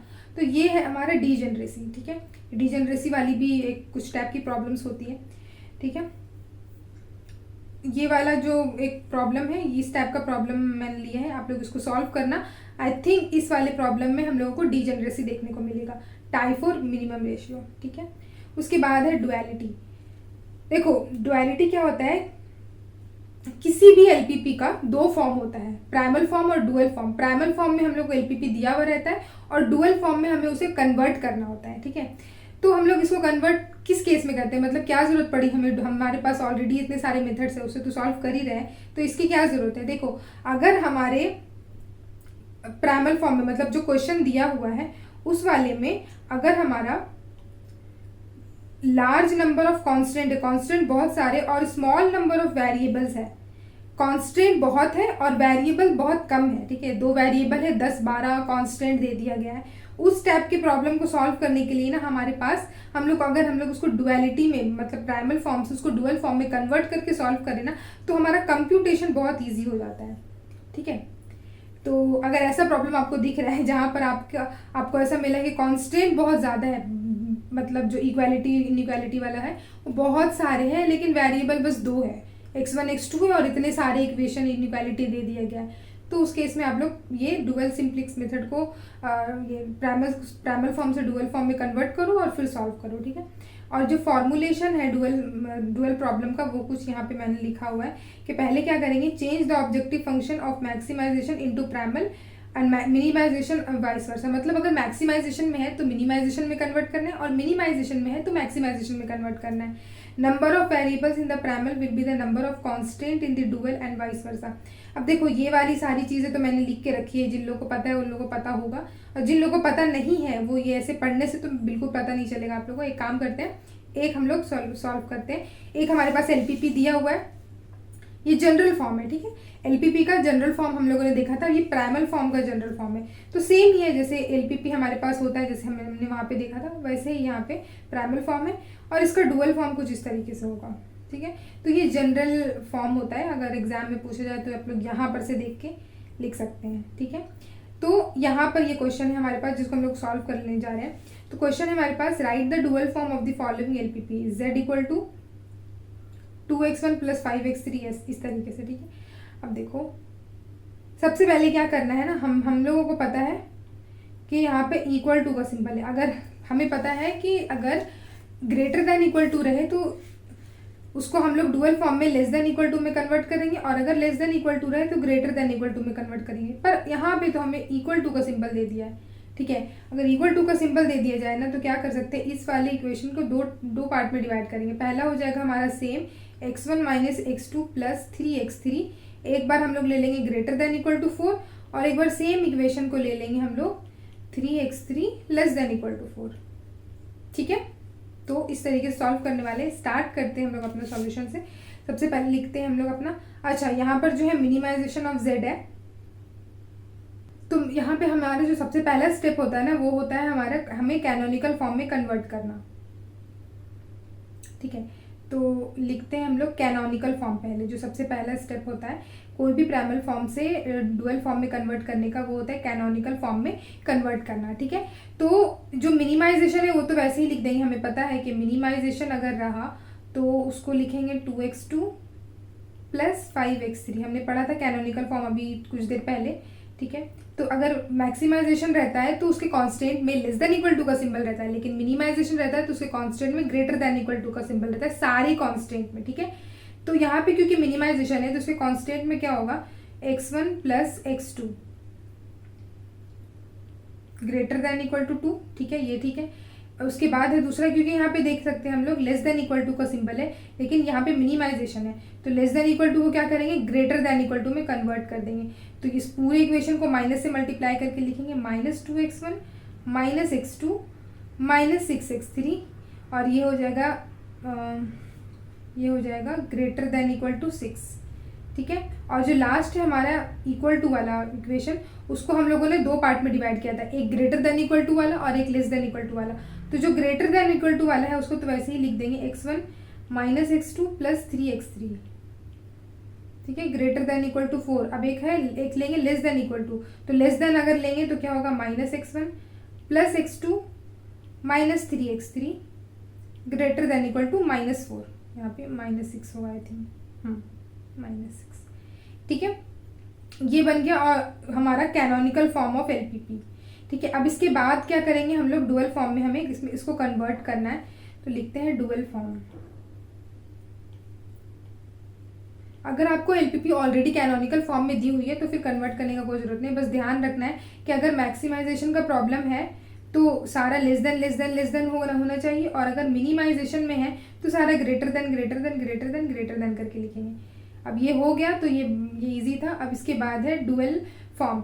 डुअल फॉर्म में क्या करते हैं हम लोग, अगर अब ये हम लोग मान लेते हैं ये हमारा बेस एलपीपी, ठीक है। अब ये जो क्वेश्चन था उसको हटाओ, अब ये जो बेस एलपीपी है इसमें डुअल फॉर्म में क्या होता है, अगर मैक्सिमाइजेशन है तो मिनिमाइजेशन में कन्वर्ट करना है, मिनिमाइजेशन है तो मैक्सिमाइजेशन में कन्वर्ट करना है। तो हमें दिख रहा है मिनिमाइजेशन है तो क्या करेंगे, मैक्सिमाइजेशन में कन्वर्ट करेंगे, मैक्स जेड लिख देंगे, ठीक है, इक्वल टू, अभी पूरा नहीं लिखना है, ठीक है, पूरा नहीं लिखना है। जो हमारा यहाँ पर वाला जो वैल्यू होगा ना, ये वाला वैल्यू, उसको हम लोग राइट हैंड साइड की वैल्यू वाली लिखेंगे। और हमारा यहाँ पर एक चीज़ याद रखने की होती है कि नंबर ऑफ वेरिएबल जो होता है, जैसे कि जो भी नंबर ऑफ वेरिएबल, यहाँ पे कितने वेरिएबल्स हैं, x1 है, x2 है, x3, तो 3 वेरिएबल्स हैं, ठीक है, और 4 वेरिएबल्स और 4 कॉन्स्ट्रेंट्स हैं, वो 1 2 3 और 4, 4 कांस्टेंट है, 3 वेरिएबल है, 4 कांस्टेंट है। कहाँ पर? हमारा कैनोनिकल फॉर्म में, या फिर हमारा जो भी क्वेश्चन फॉर्म है वो वाली फॉर्म में 3 वेरिएबल 4 कांस्टेंट। लेकिन जब हम लोग इसको डुअल में कन्वर्ट करेंगे तो फिर हमारे पास हो जाएगा 3 होगा हमारे पास कांस्टेंट, ठीक है, 3 कांस्टेंट और 4 वेरिएबल। उल्टा हो जाएगा, मतलब जितना number of constant equal to number of variable और number of variable equal to number of constant, इस तरीके से होगा। तो क्योंकि हम लोग के पास यहाँ पे 3 वेरिएबल था तो हम लोग और 4 कांस्टेंट था, तो डुअल फॉर्म में हमारे पास क्या होगा? हमारे पास हो जाएंगे 4 वेरिएबल, ठीक है। तो 4 वेरिएबल होगा, 3 वेरिएबल था तो डुअल फॉर्म में 4 वेरिएबल होगा। तो लेट W1 W2 W3 और W4 be the dual variables. अब ये डुअल वेरिएबल्स है। अब क्या करना है, जो मैक्स जेड है हम लोग को, उस वाले में हम लोग को राइट हैंड साइड का वैल्यू लिखना है, ठीक है। ये जो है हमारा ये वाला, इस वाले को हम लोगों को यहाँ पर लिखना है, ठीक है। राइट हैंड साइड की वैल्यू यानी कि बी की वैल्यू को हमें यहाँ पे लिखना है। और कितने वेरिएबल्स है? 4 वेरिएबल। तो क्या करेंगे, सबसे पहले क्या है हमारे पास 2 -6 4 और -4, तो इसको हम लोग लिखेंगे 2W1 -6 W2 +4 W3 -4 W4, ठीक है। ये बन गया हमारा ऑब्जेक्टिव फंक्शन और हमारा कांस्टेंट बनेगा। हमारा कांस्टेंट कुछ इस तरीके से बनाते हैं हम लोग ट्रांसपोज ऑफ मैट्रिक्स को लेते हैं। जैसे कि अगर इस वाले इक्वेशन का, अगर इस वाले ये जो सब्जेक्ट 2 है इसका जो है हम लोग ट्रांसपोज कर दे, ट्रांसपोज इसका मैट्रिक्स बनाएंगे 1 1 1 0 0 1 ऐसे करके। यहाँ पे पहले इसका मैट्रिक्स बना लेंगे और फिर उसका ट्रांसपोज मतलब रो को कॉलम बना देंगे और कॉलम को रोज बना देंगे। तो उस वाले फॉर्म में हम लोग इसको लिखते हैं। तो जैसे कि हम लोग देखते हैं यहाँ पे x1 की वैल्यू है 1, x2 की 2 और x3 जो है 0 है। तो उसको इस तरीके से लेने के बजाय हम लोग इस तरीके से लेंगे, ठीक है। तो x1 क्या है 1 -2 1 -1, ठीक है। तो यहाँ पे लिखेंगे W लिखना है तो लिखेंगे W1 -2 W2 plus W3 -W4, ठीक है। इसी तरीके से हम लोग यहाँ पे जो दूसरा है अपना x2 का उसको भी देख करके लिखेंगे। तो हो जाएगा W1 -W2 -W3 plus W4, ठीक है। और फिर W लास्ट वाले के लिए यहाँ पे x3 के लिए, तो x3 पहले वाले इक्वेशन में तो कुछ भी नहीं है, तो हो जाएगा 0W1 -0W1 होगा -6W2 प्लस 3W3 -3W4, ठीक है। अब उसके बाद का जो कॉन्सेप्ट है यहाँ पे less than greater than equal to का सिंबल है सारा। तो अगर हमारे कैनोनिकल में ग्रेटर देन होता है तो हम लोग जब डुअल करते हैं तो सारा लेस देन इक्वल टू रखते हैं, ठीक है। Less than equal to less than equal to less than equal to. अब आप लोग देख सकते हैं यहाँ पे जैसे कि मैंने कहा था कि जो यहाँ पे हमारे पास 3 वेरिएबल और 4 कांस्टेंट थे, ठीक है। 3 वेरिएबल और 4 कांस्टेंट, लेकिन इसी तरीके से यहाँ पे देख सकते हैं हम लोग पास 4 वेरिएबल आया और 3 कांस्टेंट आया, ठीक है। अब हमें फिल करना है ये वाली वैल्यू को। तो ये वाली वैल्यू को हम लोग अपना ऑब्जेक्टिव फंक्शन, जो क्वेश्चन का ऑब्जेक्टिव फंक्शन था उससे लिखेंगे। तो ये हो जाएगा 2 5, ठीक है। तो सबसे पहले तो x1 है, x1 के लिए तो कुछ नहीं है 0, तो लेस देन इक्वल टू यहाँ पर हो जाएगा 0। उसके बाद यहाँ पे होगा 2 और ये 5, ठीक है। और यहाँ पे हो जाएगा हमारा W1 W2 W3 W4 greater than equal to 0। अब क्योंकि यहाँ पर हमारे पास 4 वेरिएबल्स हो गए, 4 डुअल वेरिएबल्स हो गए, तो हम लोग क्या कर सकते हैं, हम लोग उसको रिप्लेस भी कर सकते हैं। हम लोग ऐसा कर सकते हैं कि let W3 -W4 equal to W dash, ठीक है। W डैश हमने मान लिया और W डैश को जहाँ पर यहाँ पे जैसे यहाँ पे है W3 -W4, यहाँ पर भी है, यहाँ पर भी 3 कॉमन ले तो W3 -W4, यहाँ पे 4 कॉमन ले तो W3 -W4। तो उसको हम लोग रिप्लेस करके भी लिख सकते हैं, ये भी एक तरीका होता है लिखने का। और यहाँ पे जो W डैश होगा, ये W डैश ग्रेटर देन 0 नहीं होगा, ये W डैश इज अनरिस्ट्रिक्टेड, ठीक है। यहाँ पे ये चीज़ देखने का है। तो ये वाला एक बेसिक तरीका होता है, ये मैंने थोड़ा अलग टाइप का क्वेश्चन लिया था सॉल्व करने के लिए। तो ये एक तरीका है ये प्राइमल फॉर्म से कैनोनिकल फॉर्म में कन्वर्ट करना एंड देन फिर डुअल फॉर्म में कन्वर्ट करना, वही चीज़ लिखा है। ठीक है, हमने क्या किया, मैक्सिमाइजेशन है तो मिनिमाइजेशन है तो मैक्सिमाइजेशन, मैक्सिमाइजेशन है तो मिनिमाइजेशन में करना। कॉस्ट कोफिशिएंट को जो है राइट हैंड साइड का वैल्यू बना करके लिखते हैं और राइट हैंड साइड वाली वैल्यू को जो है हम लोग इस तरफ में लिखते हैं। ठीक है, और उसके बाद जो हम लोग जो बीच का जो हमारा कांस्टेंट का वैल्यू को लेते हैं उसको हम लोग ट्रांसपोज ऑफ मैट्रिक्स करके लेते हैं। ये तरीका होता है। ठीक है, डिटेल में अगर आप लोग को जानना है तो मैंने बहुत सारे क्वेश्चंस को, कुछ 4-5 क्वेश्चन को सॉल्व किए हैं प्राइमल फॉर्म से डुअल फॉर्म में कन्वर्ट करने वाले। ठीक है, उसके बाद आ जाता है डुअल सिंप्लेक्स मेथड। ये भी एक तरीका है एलपीपी को सॉल्व करने का। इसका जो एल्गोरिदम है वो मैंने यहाँ पे लिख दिया है। ठीक है, इससे आप लोग देख लेना। रिवाइज सिंप्लेक्स मेथड, देखो रिवाइज सिंप्लेक्स मेथड क्या है, हमारे पास सिंप्लेक्स में हम लोगों ने देख लिया कि सारे मेथड्स को कब कब यूज़ कर रहे हैं। ठीक है, लेकिन हम लोगों ने ये भी देख लिया बिग एम मेथड जब ग्रेटर देन इक्वल टू या फिर इक्वल टू का सिंबल हो, टू फेज मेथड भी वही उसका ऑल्टरनेट है। हम लोगों ने देखा डुअल सिंप्लेक्स मेथड को कब यूज़ करते हैं, जब हमारे पास कॉन्स्टेंट ज़्यादा है और डिसीजन वेरिएबल्स कम होते हैं तब यूज़ करते हैं। और यहाँ पे जब रिवाइज सिंप्लेक्स मेथड का बात आ जाए ना, तो ये तरीका तब हम लोग को यूज़ में आया जब हम लोगों ने ये नोटिस किया कि जब सिंप्लेक्स एल्गोरिदम को कंप्यूटर पे इम्प्लीमेंट किया जा रहा है उस टाइम पर हम लोग देख रहे हैं कि बहुत सारे एरर्स और इन एसेंशियल इन्फॉर्मेशन है जो मेमोरी में स्टोर हो रहा है। तो सिंप्लेक्स मेथड में ये चीज़ काफ़ी ज़्यादा देखने को मिली कि फालतू सारी चीज़ें जो है मेमोरी में स्टोर हो रही है, ये वाली चीज़ों को कंप्यूटर पे भी किया जाता है। ठीक है, जो लोग नॉन आईटी से है या फिर कंप्यूटर से के बैकग्राउंड से नहीं है उन लोग को भी ये नॉलेज देना ज़रूरी है कि जो भी सिंप्लेक्स मेथड वगैरह पढ़ रहे हैं ना, ये सारे चीज़ें का एल्गोरिदम का एक प्रोग्रामिंग लैंग्वेज से हम लोग कंप्यूटर पे इम्प्लीमेंट करते हैं। ठीक है, अब कंप्यूटर पे जब सिंप्लेक्स मेथड को इम्प्लीमेंट किया जा रहा है तो वहाँ पे देखा जा रहा है कि बहुत सारा ऐसा फालतू इन्फॉर्मेशन, कुछ एरर्स वगैरह या फिर कुछ भी निकल के आ रहा है, वो मेमोरी में बार बार जाके स्टोर हो रहा है। हमारे पास उतना मेमोरी का स्पेस नहीं है कि हम लोग फालतू इन्फॉर्मेशन को भरते चले जाए, इसीलिए सिंप्लेक्स मेथड को हटा दिया गया और रिवाइज सिंप्लेक्स मेथड को इंट्रोड्यूस किया गया।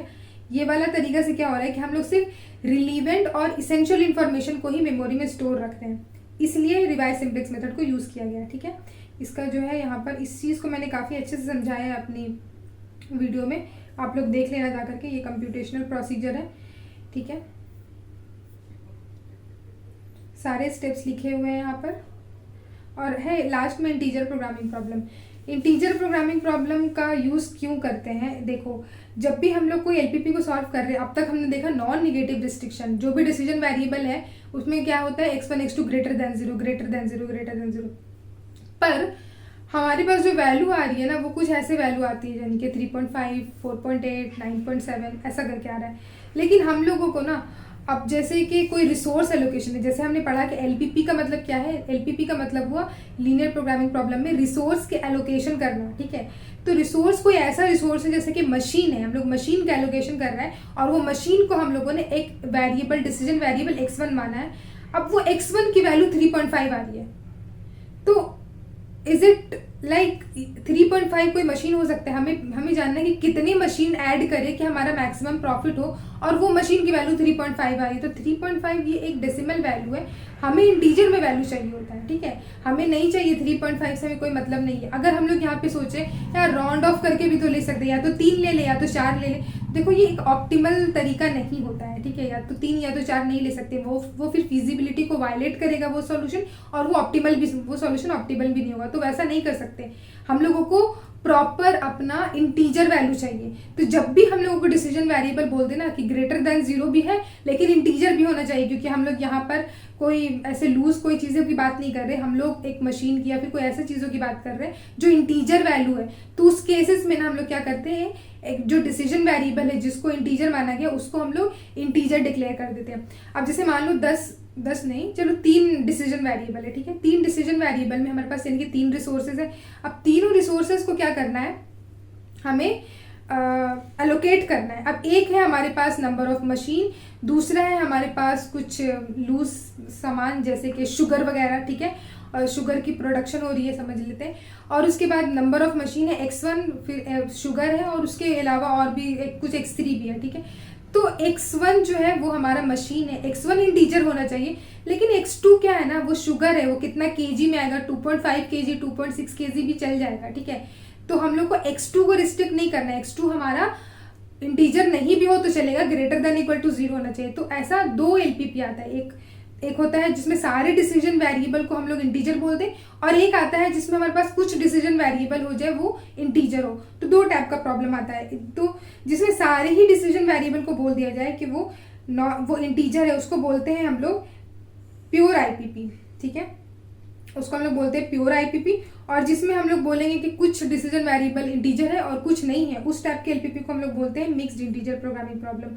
और अगर ऐसा कोई केस देखने को मिल रहा है जिसमें हमारे पास डिसीजन वेरिएबल 0 और 1 हो, कि या तो 0 होगा या तो 1 होगा, तो वैसे को हम लोग बोलते हैं 0-1 प्रोग्रामिंग प्रॉब्लम या फिर स्टैंडर्ड डिस्क्रीट प्रोग्रामिंग प्रॉब्लम, ठीक है। अब इंटीजर प्रोग्रामिंग प्रॉब्लम जहाँ पे देखो सेम होता है एलपीपी, जो चीज़ है लिखा हुआ जैसे फॉर्मेट देखा सब सेम है, बस बोलेंगे कि x1 और x2 इंटीजर है। वैसा वाले एलपीपी को सॉल्व करने के 2 मेथड्स होते हैं हमारे पास। पहला है गोमोरी कटिंग प्लेन मेथड और दूसरा है ब्रांच एंड बॉन्ड मेथड, ठीक है। अब गोमोरीज कटिंग एंड प्लेन मेथड का क्या है कि हम लोग, मैंने बोला ना 2 एलपीपी होता है, एक प्योर और एक मिक्स्ड एलपीपी, ठीक है। एक प्योर होता है हमारे पास प्योर इंटीजर प्रोग्रामिंग प्रॉब्लम और मिक्स्ड वाला। तो गोमोरीज कटिंग एंड प्लेन मेथड में क्या है ना कि हम लोगों को अगर प्योर एलपीपी अगर दे दिया, मतलब सारे डिसीजन वेरिएबल हमारे इंटीजर है, उस टाइप के प्रॉब्लम को सॉल्व करने का अलग एल्गोरिथम है। और मिक्स्ड इंटीजर प्रोग्रामिंग प्रॉब्लम मतलब कुछ एलपीपी हम कुछ डिसीजन वेरिएबल हमारा इंटीजर है और कुछ नहीं है, उस टाइप के प्रॉब्लम को सॉल्व करने का गोमोरीज कटिंग प्लेन के पास जो है अलग हमारा एल्गोरिथम है। तो 2 एल्गोरिथम होगा, एक प्योर के लिए और एक मिक्स्ड के लिए, ठीक है। दोनों ही हमारे पास यहाँ पे लिखा हुआ है। ये प्योर वाला है हमारे पास, इसका स्टेप्स, और जैसे यहाँ पे देखो ये जो है एक एग्जाम्पल है मैक्स जेड, ये वाला क्वेश्चन दिया हुआ है। x1 x2 जो है ग्रेटर देन इक्वल टू 0 भी है, 2 वेरिएबल है ना x1 और x2, और दोनों को ही बोला गया है कि वो इंटीजर है। तो ये जो है ये एक प्योर एलपीपी का एग्जाम्पल है, ठीक है। अब गोमोरी कटिंग प्लेन का जो मेथड है वो फॉर मिक्स्ड एलपीपी, इसका अलग एल्गोरिथम होता है, ठीक है। ये देखो यहाँ पे पूरा एल्गोरिथम मैंने लिखा हुआ है, ठीक है। तो इसमें क्या होगा, इसमें बोल देगा कि कुछ वेरिएबल जैसे कि सिर्फ x1 ही इंटीजर है, ऐसा करके बोलेगा, थोड़ा सा वेरिएबल को बोलेगा, बाकियों को छोड़ देगा, ठीक है। उसके लिए हमारे पास अलग एल्गोरिथम है। बट हमारे पास एक दूसरा मेथड आया branch and bond method. Branch and bond method में क्या है, हम लोग एक प्रॉब्लम है उसको 2 सब प्रॉब्लम में डिवाइड करते हैं। जैसे 2 छोटे छोटे सब प्रॉब्लम में डिवाइड किए और उस प्रॉब्लम से फिर हम लोग अपना ऑप्टिमल सॉल्यूशन निकाले और उसके बाद फिर उसको मर्ज किए, ठीक है। तो पहले ब्रांच किए, पहले एक प्रॉब्लम का 2 ब्रांच किए, सॉल्यूशन आए, फिर उसको बॉन्ड कर दिए।